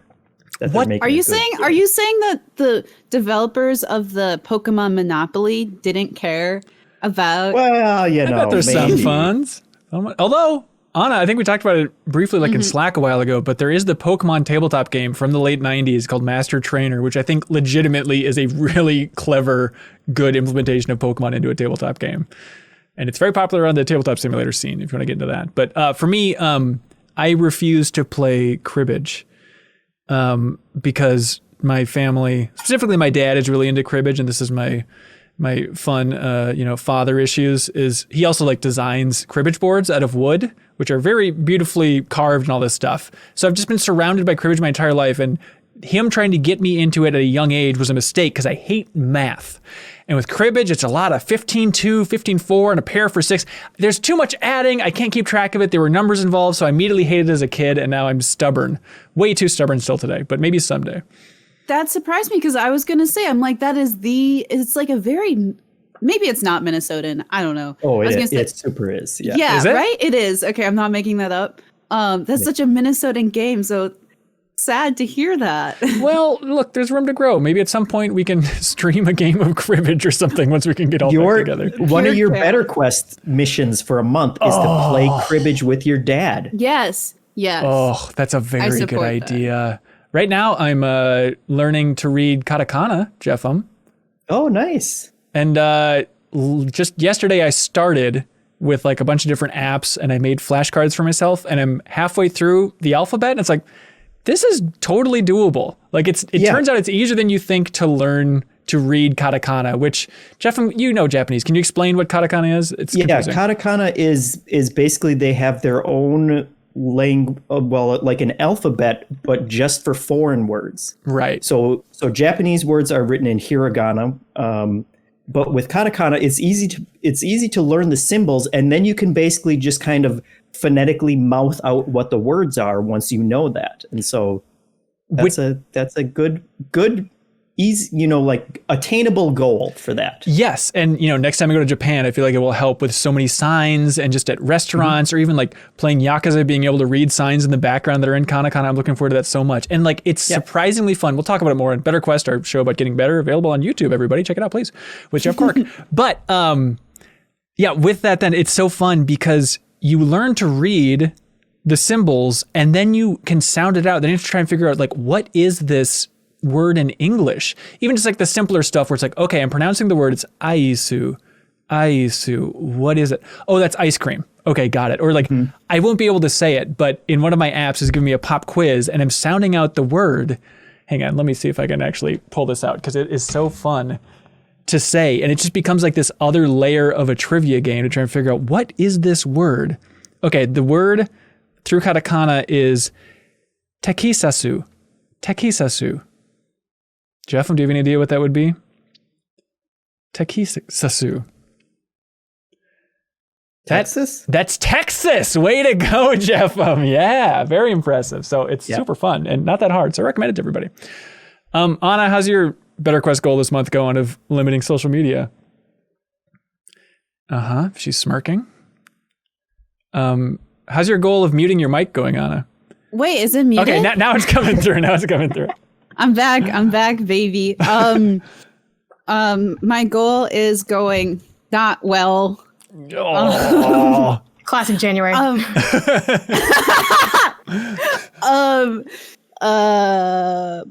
you know what happened? What happened? The world exploded?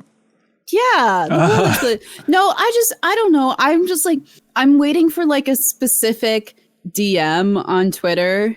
And it's like actually important that I respond to it. Right. And I'm so I haven't taken it off my phone. Anna. And I also forgot to delete TikTok off my phone. But and so there's been no progress. Perfect.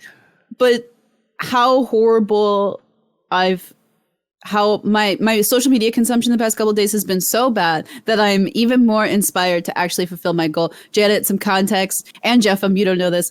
I set a goal. Ben pushed me to set a social media goal for 12 minutes a day.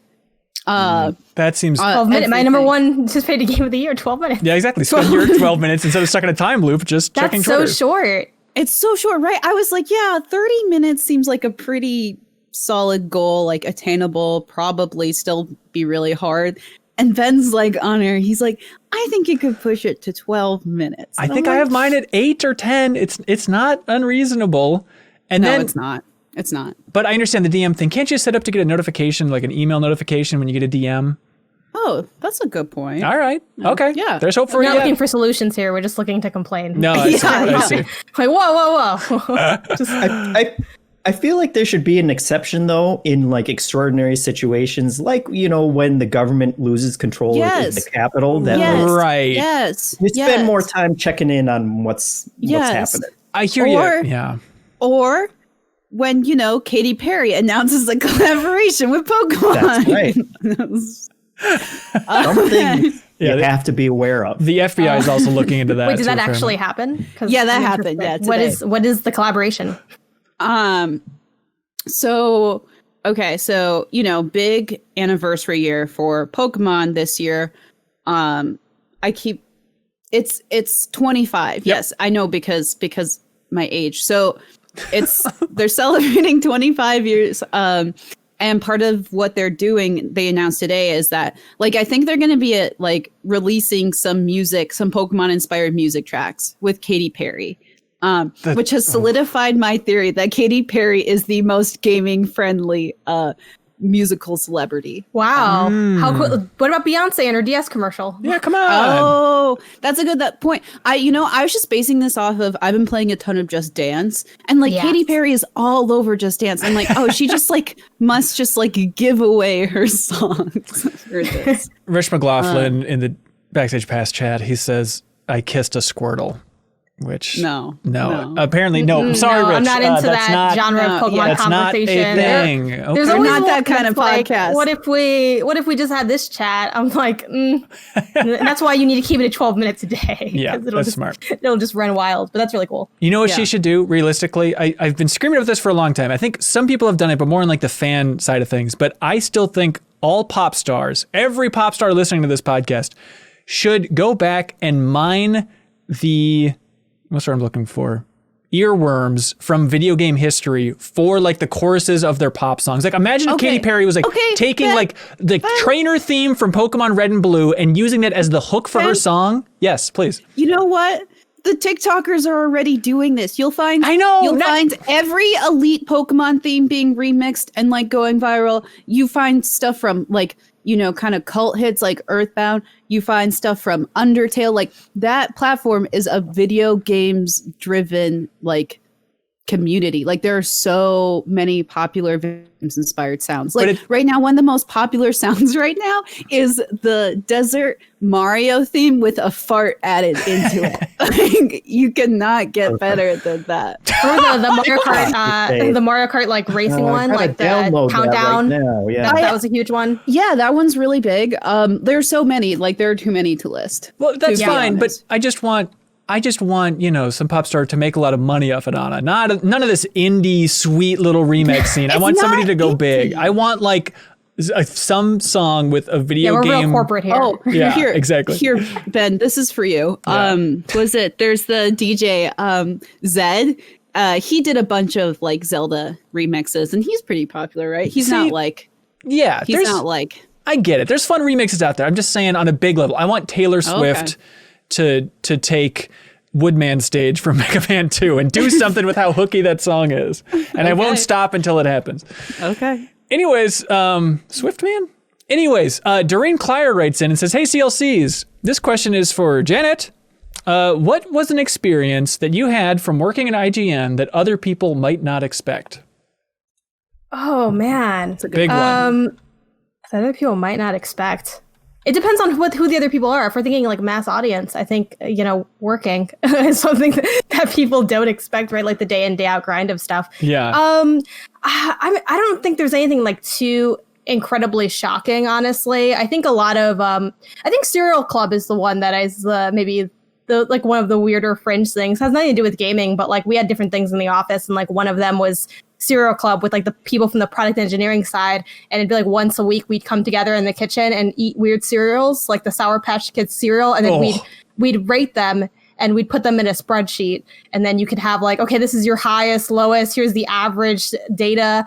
Like I think things like that, like little slice of life stuff. Another one was we have this closet that isn't nearly as mythical as people describe it, because I'm like, that closet's not that interesting. It's like got some old kind of like PR stuff in it, and one of them was like the gun thing from Half-Life, and it had a label on it that said don't open until for Half-Life 2. Don't open until Half-Life 3, and this was right when Alex was coming out. So and it was one of those moments of like, it's happening, it's finally time to like open this product up that we were supposed to do for a giveaway like 20 years ago and never did.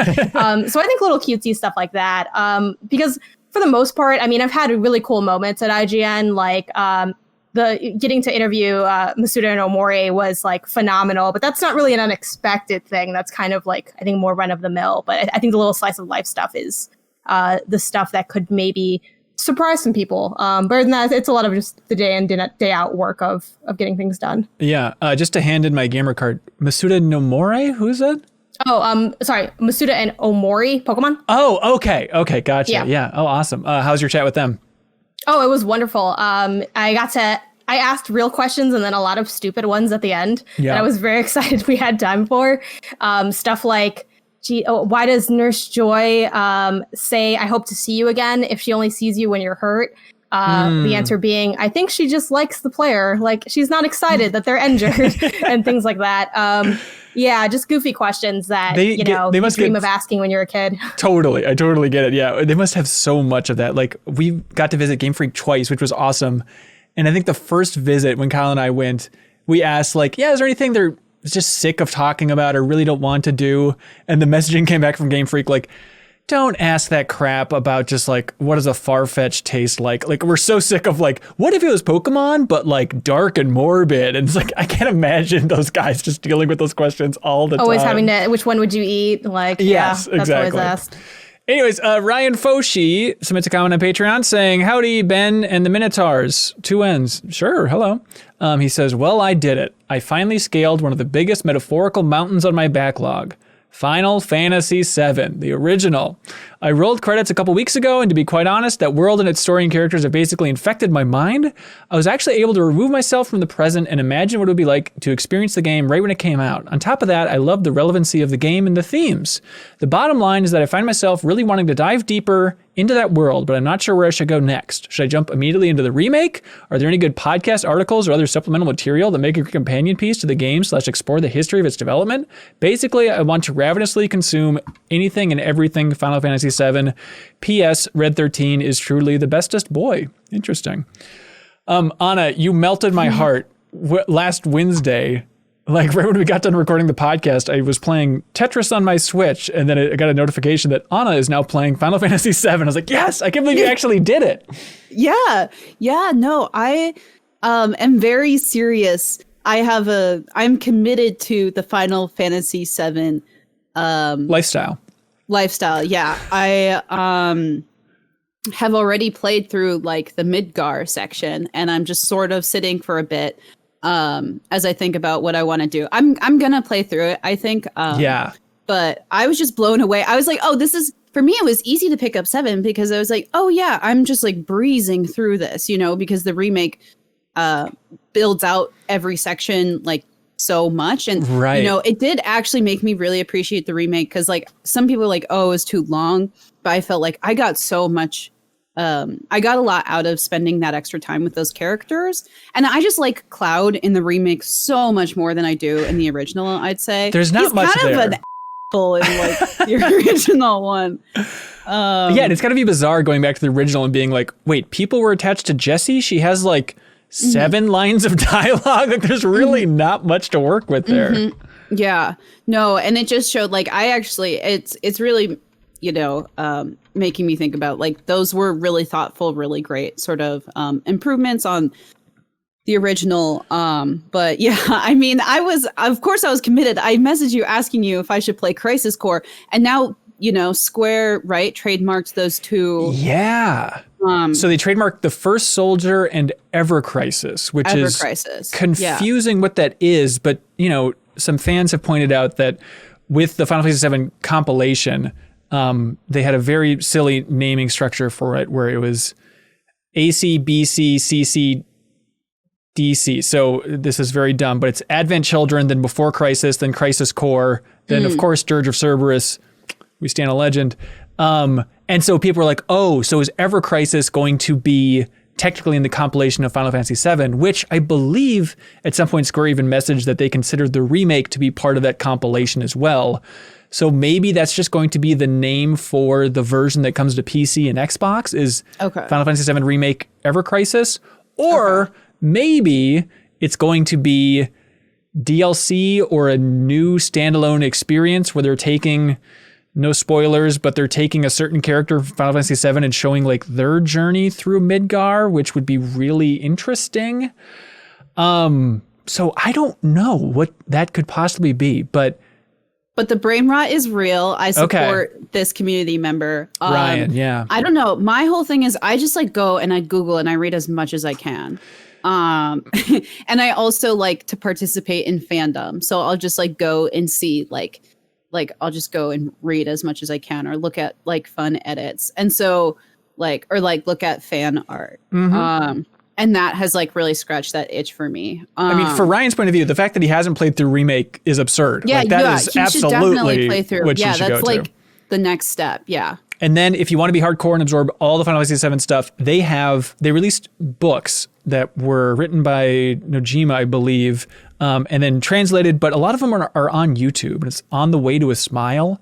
So if you want like, I guess this is Final Fantasy VII spoiler stuff, but they have like, I just remember one that stands out where it's the point of view of somebody that is dead and in the life stream, and like from their perspective looking out on what they're seeing within the life stream and interacting with other entities. It's just like some weird trippy stuff.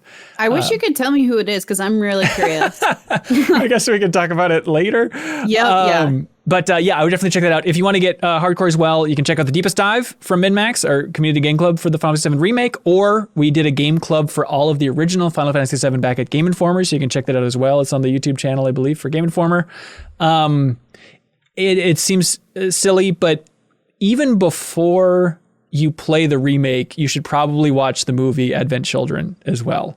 Because sadly, it seems like it's more relevant than we would all like to believe. And there's fun scenes in that movie, and you can check out playing Final Fantasy VII Remake without having played any of the other ones was definitely a journey that I went on. Yeah. So, yeah. I was in the weird. Same situation. It was my first experience with it.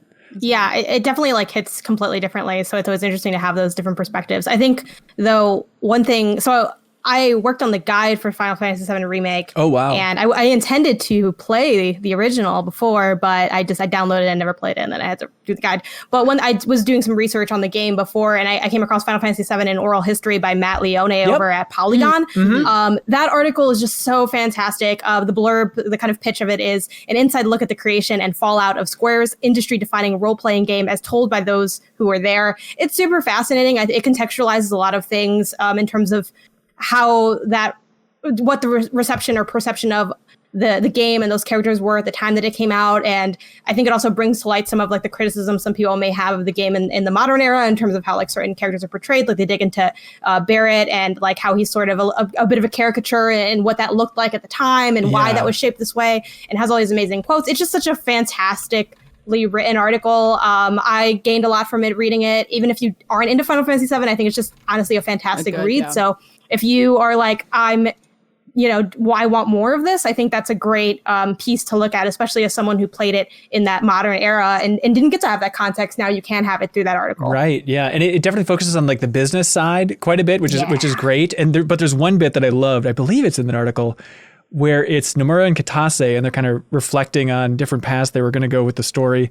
And without spoiling anything again, there's a scene towards the end of Final Fantasy VII where you go back to Midgar, and I forget who it was, but I think it was Nomura talking to Kitase and saying like, yeah, do you remember originally we had everybody parachute into Midgar and everybody except for Tifa and Barrett and Cloud died as they were parachuting down? It's like, what? I don't think that was the case. Like, yeah, that was absolutely your pitch, and we had to talk you away from that.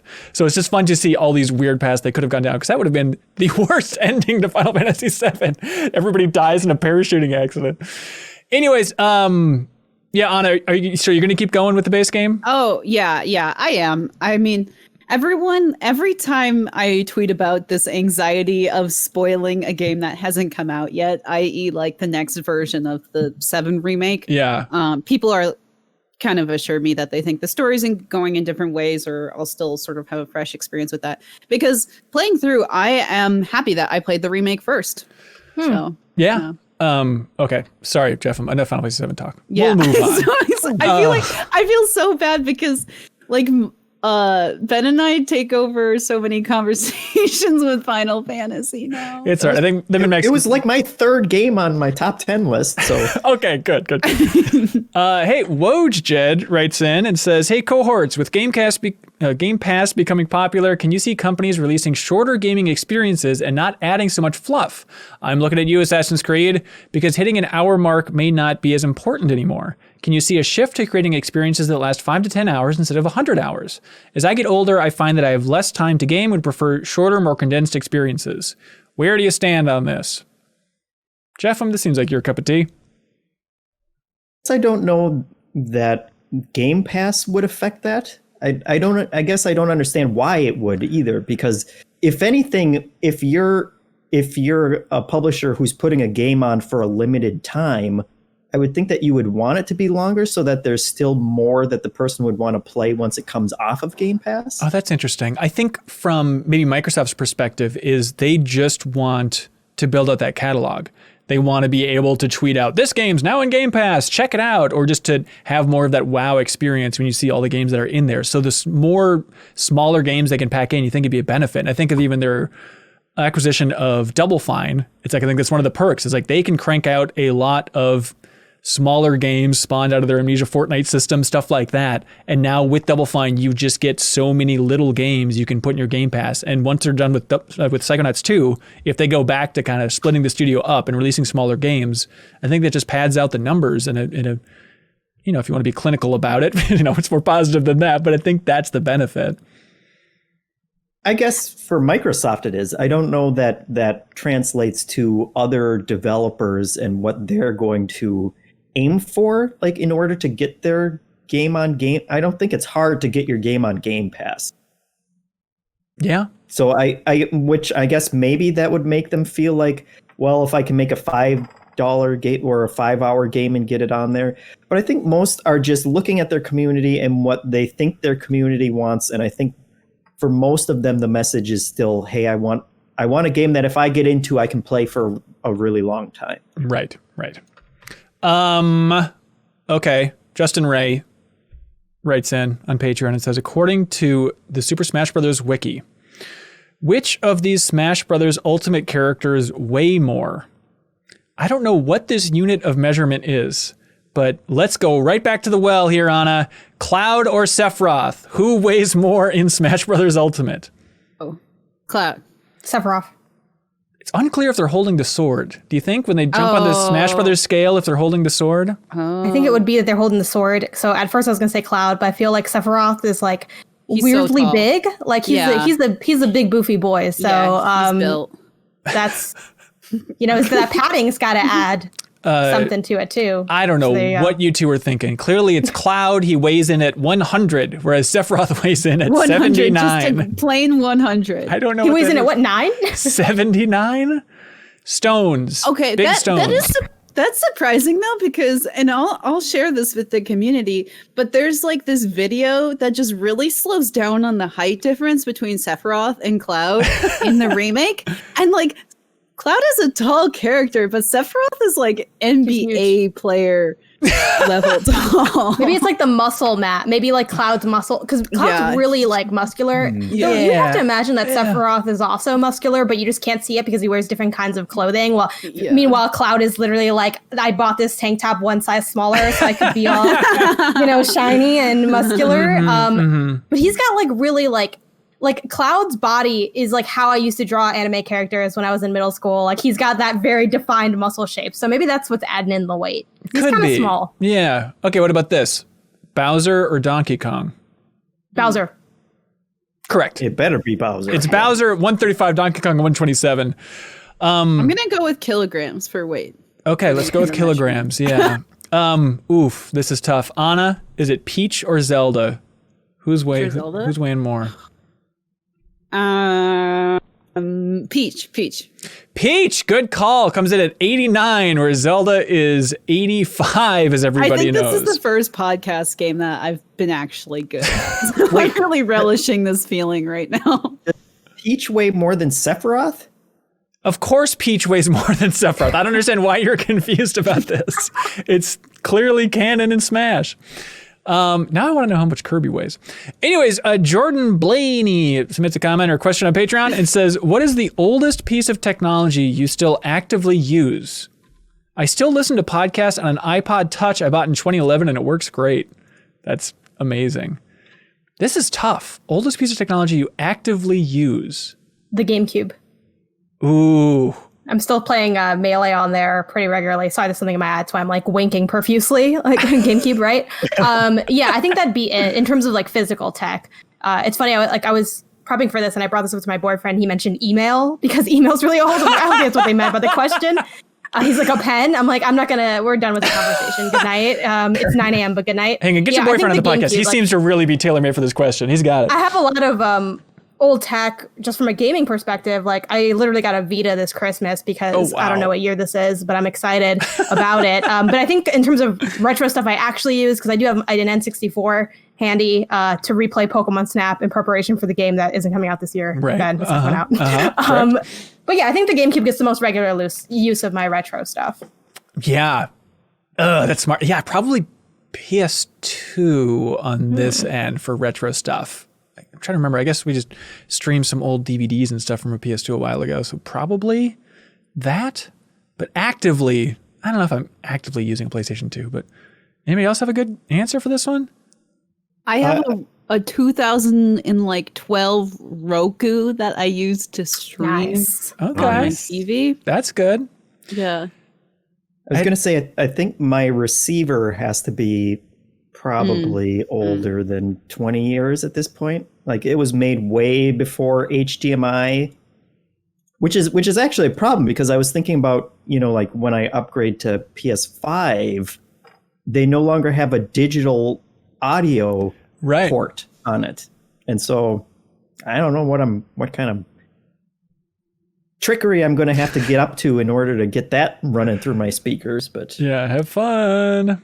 Donnie asks, do you all have any gaming goals for the year? Maybe trying a genre you've avoided, more of one you've only dabbled in or something else? My goal is to try smaller games to broaden my horizons as well as finish one playthrough of Dark Souls 3 I started back in 2019. Those bosses are mean, says Donnie.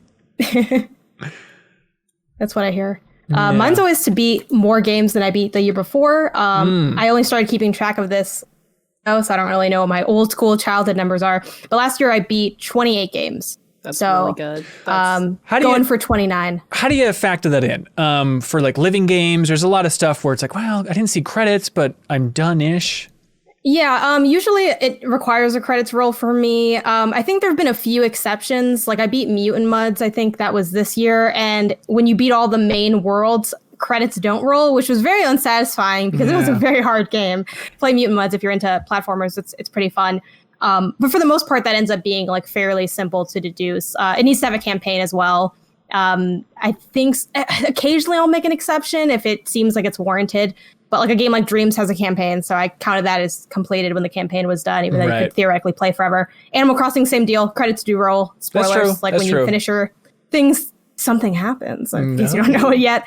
But yeah, that's basically how I factor that all in. But yeah, 28 games of very different lengths. Some of them really short, like A Short Hike or Astro's Playroom. Some of them really long, like Final Fantasy VII Remake. So I don't really put any other caveats on it. It's just, ideally having more experiences than I did last year to completion. That's smart. I love that completion thing because I'm a sucker for tracking all the games, but I just track the ones that I start. And I think last year was like 125 or something absurd. Oh yeah, but man, those Nintendo stats come in and I'm like, I launched so much random software that I bought. Like I hit that low to high on the eShop on the regular and just buy stuff that looks interesting. Yeah. Totally. It doesn't always work out, but yeah. Anybody else have a gaming goal? I'm just trying to I made a list of sort of kind of like classic titles, stuff that I felt, was important for me to play and sort of be, moving forward as I grow as like a games journalist and whatnot. And so I'm just trying to make my way through that as much as possible. And like I'm starting out strong, actually. Like, I'm actually just trying to build playing games like more into my normal routine. Like, usually I kind of like binge play them in like kind of an unhealthy way. And so I'm trying to be more measured about it. But like, I'm so excited because on that list in my next game, because I just beat Nier for the second time, is Shadow of the Colossus, which I've never played. Oh my God. I'm just like, I'm like beyond, like, I feel spoiled because I get to play all these incredible games that like I just missed, because I was, didn't have the time in college or whatever. So that's really absurd. I mean, Final Fantasy VII and Shadow of the Colossus are my two favorite games of all time. So you are reliving my life for me, Anna. Thank you for that. Yeah. And my brain is going to be broken because of it. Because I'm honestly struggling to play like other games because the games I've been playing are so incredible. That makes no sense. But no, I totally get that. That's such a cool project. And I kind of work on that as well. Like I'd love to, maybe off the air, see what your list is of those. Yeah. I sort of look at like all the, IGN has the top 100 games list. I was sort of basing it off that first. I'm going to pull in other lists that are on the internet as well. Cause like my goal is to make my own like top 100 games based on having played a lot of those old ones. Like I literally played Minecraft for the first time last year and I was like, man, this thing hits like hard. Awesome. I'm like, no, we're not kidding. Versus SimCity 2000, modern era. Nope. It doesn't work. I don't understand. And I don't like it. And it was a long 4 hours of looking at a game facts guide to try to deduce what the hell I was staring at to build this town. But that is such a cool, I love to hear other people doing that. And I do it for the same exact reason, like just trying to build up the knowledge space because it totally changes your perspective. Speaking of old games, I've always been meaning to play. Jeff, have you ever played Mule, that game? No. Do you all know Mule? What is it? What is this? Insane box art. Yes, it is. It has insane box art of a robot mule. It's Mule, but it's an acronym. So MULE, but it's an old PC game that I think they ported to NES. But it's like a weird sim, I guess. It's always been fascinating to me as just a weird, freaky early example that I think a lot of people are really captured by. I think like Will Wright is a big fan of it. But I still am confused about what exactly you're doing. You're like building up a colony on the moon. It's just bizarre. But if the art looks wild. Yeah. At some point I want to go back, Jeff, and stream a playthrough of Mule. Okay, on that note of like weird games too, that I feel like I'm gonna move towards to after I play Shadow Colossus, is I really want to play like the 90s era Lucas Arts games. So like The Secret of Monkey Island, and Grim Fandango, Fandango, yeah. Because like those for the longest time, I've just like seen them. And they look really cool and interesting and honestly really different than the games we're seeing today. And so like really want to go back and play that. I only ever played Secret of Monkey Island 2, and I grew up thinking that I played the first one. And when people would talk about it, they're like, it's such an amazing game. And I'm like, really? I don't really remember it being that good. And then I realized I had played the sequel. And like, that's the kind of stuff that only happens as a kid, like accidentally playing Dark Cloud and then realizing people loved it, but I couldn't get out of the first area. So I just stopped playing because I was literally like 7 years old and didn't have any insights into like the discourse of the era. Like I kind of miss that too. Like I really try to like look for random stuff because I miss that era of like not knowing about games as much and just picking something up and like finding something you really connect with. Like I try to recapture that so often, but it's like increasingly difficult with, you know, being in the know, obviously. Yeah. By the way, Jawarhello in the Backstage Pass, he looked it up and currently, according to the Smash Wiki, Kirby weighs the exact same as Sephiroth. Yes. Unclear if that's because Kirby swallowed Sephiroth. I don't know exactly how it works. Okay, I'm sorry. The brain, again, just like being ridiculous on this show. But I've spent a lot of time thinking about, okay, is Sephiroth canonically like the strongest Smash character now? Because I think Kirby was before, wasn't he? I think Palutena would have to take it, right? Wait, really? I don't, she's like a goddess. There's an angel all right, or whatever. Well, listeners, if you have any insight as to who is canonically, because that's why Kirby escapes in the beginning. Yeah, I mean, that's just a little Sakurai nod, but I feel like we've had this question before in the podcast. But Kirby can eat everybody. If you can eat a god, he's literally the god eater, right? Yeah, that's why. I think Kirby's still the strongest. Okay. So is Kirby like super dense? Is it like picking up a big bag of rocks? You're welcome. I got your back. I think there's a black hole inside of Kirby. And that's what's sucking him in, is it's just like this vortex. When he opens his mouth, he's not sucking in. It's just he opens access to the black hole, which so it's like the subspace bag, but if it was your stomach, is that what the situation? Yeah, I think so. I think so. Hey, most importantly, Grizzled Gaming asks, what's the best vegetable? Onion. Yeah, good. I was going to give Hanson a ton of crap because get this, Hanson hates onions, and it's like, yes, we're working with a child who never learned to actually. Onions have the most clout in pop culture because of Shrek, so there's that too. Because of that line from Shrek? What do you mean that line? It was a whole, that was one of the You're talking about it like it was a freaking speech from JFK. It was just like a one-off onion joke in Shrek. Well, sure, but like when you look at how compact that movie is, like no line is spared, right? Like that's really carefully written out. Don't let Ben's anti-onion hate don't let him yuck your yum, as they say. Also, the onion was the carriage at the end. No spoilers if you watch Shrek. But, spoilers for Shrek the movie for anyone listening. I know none of y'all out here have been on the up and up. Too busy playing Final Fantasy VII original to watch Shrek. But yeah, onion. It goes on stuff. It's helped to season stuff. I think too, Ben, even if you don't like onion's probably secretly in some of the foods you're eating. I know. Like at restaurants and I things. hate it. It's the foundation of so much cooking. Well, what about this? Grizzled Gaming submits garlic. And garlic was my second choice. When I was looking this up, also, I'm going to make a confession right now because I was looking at the questions to try to like prepare. And I literally Googled vegetable tier list to try to remind myself what the good vegetables are.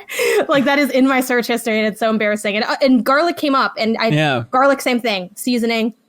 So many, I was like looking up recipes for this week and everything required garlic. I just bought 2 of them, even though I only need like 4 cloves because I don't know, I'm wasteful. At that point, they're just spices. Just keep onion and garlic in the spice realm. Just a little bit will do it. Ben, no. Because garlic powder is a whole different game than garlic. Well, I guess when it says garlic you clove, fry you gotta a spice and make it into a delicious ring that you share with friends. That's a you fair can't even point. think of onion rings. Yeah. Yes. Right. What about it's the only vegetable that can turn into a bar food. That's the versatility is just a freaking potato. The most versatile of foods. Potato is up there. I think potato's up there. Yeah, I think potato is good. I mean, sweet potato, I think, is top in potato, though. I mean, the sweet potato might be top of my tier. No. Sweet potato's underrated. You can do a lot with sweet potato. That's right. You can make like sweet potato buns, and they're like delicious, and they're Whole30 compliant because I had to do that diet last year and it sucked. There we go. And you can just eat a sweet potato by itself. Doesn't need anything. It's delicious. That's right. Yeah. But it's still not beating onion. I'm sorry. You guys Yeah. are maniacs. Or garlic. We all know potato's barely a vegetable. It's like, okay. It's like if I say you like it's barely there. Like we don't think of it. Like when you have to eat your vegetables, you don't think of potato. Can I share a really funny garlic story? Yes. It's hang really on, quick. I hang on. promise. We'll see. I know we're dragging on. Does the Backstage Pass crew want to hear it? They say yes. Yes. Okay. So I used to work as a server at this like high-end organic restaurant, and we got like all these really like granola crunchy like customers in, and I had one regular customer who we knew each other, and she would always ask me, because she had this weird order, she would always ask for a shot of garlic. So I would have to go, and I had like a special way of prepping her like a shot of garlic, and she would take the garlic like a shot. That's and awesome. she's like, yeah, I just need that extra boost today. And I was like, okay. Just desperate for attention. Yeah, I guess so. Keeping up with all these games, like Works. Thomas Derenick asks, he says, I have a simple question. What the hell is the amazing waffle mix that Jeffin was given for Christmas? The people need to know. Several people wrote in frustrated that you didn't explain what the amazing waffle mix was that you're using every day. I think the brand, I want to say it's Krusty's with a Z at the end. if you didn't want to share, you could have just said no. You don't have to make stuff up. It's I don't think it's actually that special or different from normal. So it's just vanilla standard Krusty's waffle mix. I think so. Okay, there it is. Run, don't walk to your store, everybody. It's really just I think it's just the magic of having a new waffle maker and making, fresh waffles all the time now. Oh my God. Joe Halaska submits a question. He says, hey, CLCs, while cleaning out my basement, I found a box of books I had in grade school.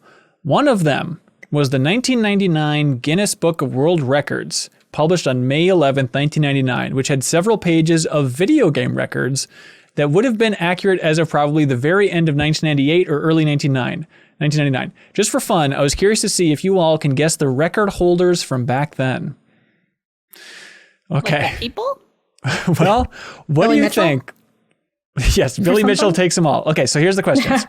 The fastest selling game, according to the 1999 Guinness Book of World Records. Don't you love it when we let you finish the question? Whatever, it's fine. It shipped 3 million units from November 1997 through the end of 1998. Now, anybody could answer this, but Anna, I think you might be interested in Final answering. Fantasy. Final Fantasy 7. Way to go. Yeah. All right. According to the 1999 Guinness Book of World Records, the most advanced 3D animation goes to this game, which honestly, if you all were just guessing games, this would be a 6-hour podcast before you get to this one. But I'd like to hear what you think. The most advanced 3D animation as of 1999's Guinness Book of World Records. This is like the first PlayStation era? Yep. Is it Spyro? Is it like a Virtua Fighter? Interesting. No, that's a little too old. On a Spyro, no. That's all I got. It's newer than Spyro, but still in the original PlayStation. They remade it maybe in 2019 to basically zero fanfare. Oh, is some with skeletons in it? Oh, right? Janet! What's the name of that game? Medieval. Yeah, no one cared. Medieval, yes, everybody. Thank you. Yes, I remember that. Like my guide's brain is like, we had someone on that, and it did not that much traffic. Yes. And I like that original game. How is most impressive visuals a Guinness World Record? Most advanced That's what 3D I listened animation. Look, this is all just weird marketing bugs. There's the whole dark backside of this thing. Guinness is actually like the first games media outlet. That was their goatees. You know? That's That's true. how they awarded games back then. Was through the Guinness Book of World Records. All right, most players at one time in a game on the internet. I wonder what how had many online support. Like, So they have a note here. Curiously, they just vaguely refer to thousands of players who overloaded the servers at or around launch, but don't actually give a player count. Seems like Guinness should have given the player count. There was a lot of them. Is that just like in Ultima? Jeffem, Ultima Online. Way to go, dude. That's amazing. The only online game I could name. That's amazing. That era. Okay, this is a terrible category. Biggest computer game cult. This is based on thousands of players who are still blasting each other over the internet. What the hell? The book also Quake, Jeffem. Nice. Wow. You gotta lock into the 1999 mindset. That's amazing. Okay. I wonder why I can't lock into it. Because I was 5 years old. Yeah, I was like, Oh Lord. not. I'm like, oh yeah, like all these memories coming back. It's crazy. Yeah, memories of Jeffem's first marriage flooding back. All right, Jeffem, if you're so zoned in, what is the most anticipated game according to this 1999 Guinness Book of World Records? Oh, what the hell? But there's a note that this refers to an already released game as of the publication. That's so confusing. So the most anticipated game that's already out, but barely. Is that Final Fantasy VII? No. Remake. There is a poster for this game in the actual MinnMax studio that nobody has seen yet, except for folks at the Backstage Pass. Oh, that's super helpful. Let's see. It is a game for the Nintendo 64. Do you like it? Do you like this game? I like this game. I'm Lover. certain No, I'm just kidding. there's people that love this game that some say it's better than Super Mario Kart 64, which seems outrageous. Donkey Kong Racing. Diddy Kong Racing? Diddy Kong Racing is the most anticipated game. I gave it to Donkey, but it's really Diddy. My bad. Happens all the time. Also, I think those people need to replay it in the modern era because it's like going through molasses driving through that sand. Yeah. It's not good. Even but the when I was a kid, I hovercraft. was like, it's so versatile. No, it's slow. It's the slowest kart race you'll ever play. Ugh. So slow. All right, last one. The biggest cyberstar. Who's the biggest cyberstar? Based on the fact that this character was named one of the 50 most influential people in the computer industry by Time Digital magazine. What? But it's not a real person. Lara Croft. Lara Croft. There you go, I Anna. always say it Number wrong. one Exactly. cyberstar. Thank you. Because when I Joe. was 5, someone told me it was Laura, so I haven't changed the pronunciation since. I got it drilled into my head from like visiting Crystal Dynamics and doing the cover story stuff for Rise of the Tomb Raider, I guess it was. I was just, okay, I know the community's going to yell at me if I pronounce this wrong on the podcast. So it's Lara. Got it. What do y'all like for question of the week? There's a lot of good stuff this week. Ice vegetable. I liked. That one was really good. That might be it. The biggest conversation starter was games we refused to play. I was surprised that went on for such a long period of time. The other one that comes to landed in the both Smash places. Weight was good Smash too. Weight. Yeah, Janet, Yeah. you're our guest. Yeah, Oh. you get to pick. You get to pick. What do you think? Hang on, let me run through it. There's the Final Fantasy VII one, of course, Smash Weight, piece of technology you still use, gaming goals, best vegetable, Guinness. What stands out? I'm gonna go Smash Weight. Smash Weight! Congratulations Nice. to, of course, who can forget, Justin Ray for submitting that on Patreon. I Am 8-Bit will ship you out a wonderful prize. And as we all remember, it is the What the Golf vinyl soundtrack. So congratulations. Now it's time for something we like to call Get a Load of This. Jeffem, do you want to kick this off? Yeah, get a load of this. This was a new announcement from a company called OpenAI, which is currently building the artificial intelligence that's going to destroy all of humanity. Cool. But they've been releasing a bunch of different like weird niche projects with it. And this one was called Dolly, which is a mix of Wall-E and Salvador Dali. Oh, no. And basically it is a text to image engine where you type in the thing that you want to see a picture of, and then it just creates the pictures out of nothing using its magical powers. That's horrifying. And so like they show a bunch of the like actual examples that they have. One is an armchair in the shape of an avocado, and it's photographs of what look like actual chairs and, you know, couches that are shaped like an avocado. And another one is an illustration of a baby daikon radish in a tutu walking a dog. And it comes up with what look like actual illustrations that someone has drawn of these things. That is so insane.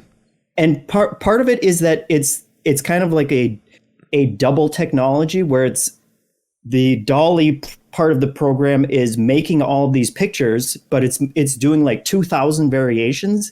And then they have another part of this OpenAI called Clip, which actually somehow goes through and ranks what are the best ones, which it has also learned through machine learning to figure out how to rank them well. And so then it will give you like the 5 best pictures. And so we'll add the link, and you can go through and you can actually see, and you can kind of edit some of them and like switch in if you want it to be a turtle instead of a radish or whatever. Wait, and you can actually type in your own thing? You can't type in your own custom ones completely, but they'll give you like different parameters. So you can change, like, instead of a radish walking a dog, it's a carrot watching TV or something like that. See, I saw this and I assumed it was fake because they wouldn't let you type in your own. I'm like, if this tech exists, why not open it up? It's apparently not. And they have had a bunch of different projects like this that it's all been, I mean, this was like an Elon Musk founded company that's, you know, it's going to destroy the world at some point. But right now, it's pretty cool. Oh, great. So, pretty neat. That sweet spot, you know, right before the robots take over. That's right. Janet, do you have one? Yeah, just the fact that sea shanties are blowing up on TikTok. I just wanted, you know, was that yours? Like, no, but that's very good because I'm glad because you have officially opened up the door to sea shanty discourse on the MinnMax show. Absolutely. This hasn't hit my For You page yet, but I saw it like through Twitter, and then I kind of Googled some articles on it. It's just another weird, like, TikTok being TikTok. Like, there's a lot of interesting and goofy and creative and also important stuff that happens on TikTok. Like, I know a lot of people, if you're outside that community, you might think it's just a bunch of dances and like some girl named Charlie, but there's like, it honestly, it does end up being curated towards what stuff you're interested in. And a lot of people do goofy things and collabs. So Sea Shanties is the latest one. And it does remind me of like that Ratatouille the musical energy where so many people have like pitched their things for this like thing that doesn't exist but exists in like the headcanon of TikTok. So just another weird thing. Someone already did Smash Mouth, obviously. Again, it all comes back to Shrek. Yep. So naturally. That's awesome. Anna, the one you were so excited to share? Get a load of this. I was going to share the Katy Perry Pokemon collab. And I'm going to stick to that even though we talked about it already because I want to read this headline from a Jezebel article that was on, it was breaking down the announcement. And the headline is, quote, Rita Ora is still dead in the Pokemon universe, judging by this Katy Perry song. I have no clue. Rita Ora, for context, is like a B-list, like British celebrity who like means kind of like nothing to a lot of people. And so the fact that like Rita Ora, Pokemon, and Katy Perry are in one single headline was like jaw-dropping to me. But basically, like, to give listeners more information on this, like, it's a, quote, massive year-long music campaign with Pokemon and Katy Perry. So I imagine we're going to be getting the bangers all year. So Ben, maybe your I hope your dreams will come true. I hope this is my one chance to make it big through Katy Perry's success. Hey, get a load of this. Duncan Jones, the director of the Warcraft film, but more importantly, Moon is probably his best film. Also, David Bowie's son, which is fun. He just tweeted out a couple days ago, he said, I enjoy writing. I also hate writing. Sometimes when I can't squeeze out the thing I want to write, I write something else. This has happened a lot during COVID. Sometimes I just browse the web or tweet. And one day I saw Tim Schafer post a link to this Full Throttle animation where somebody had animated a scene from Full Throttle. And Duncan Jones says, it blew my mind. I loved that game. I mean, really loved that game.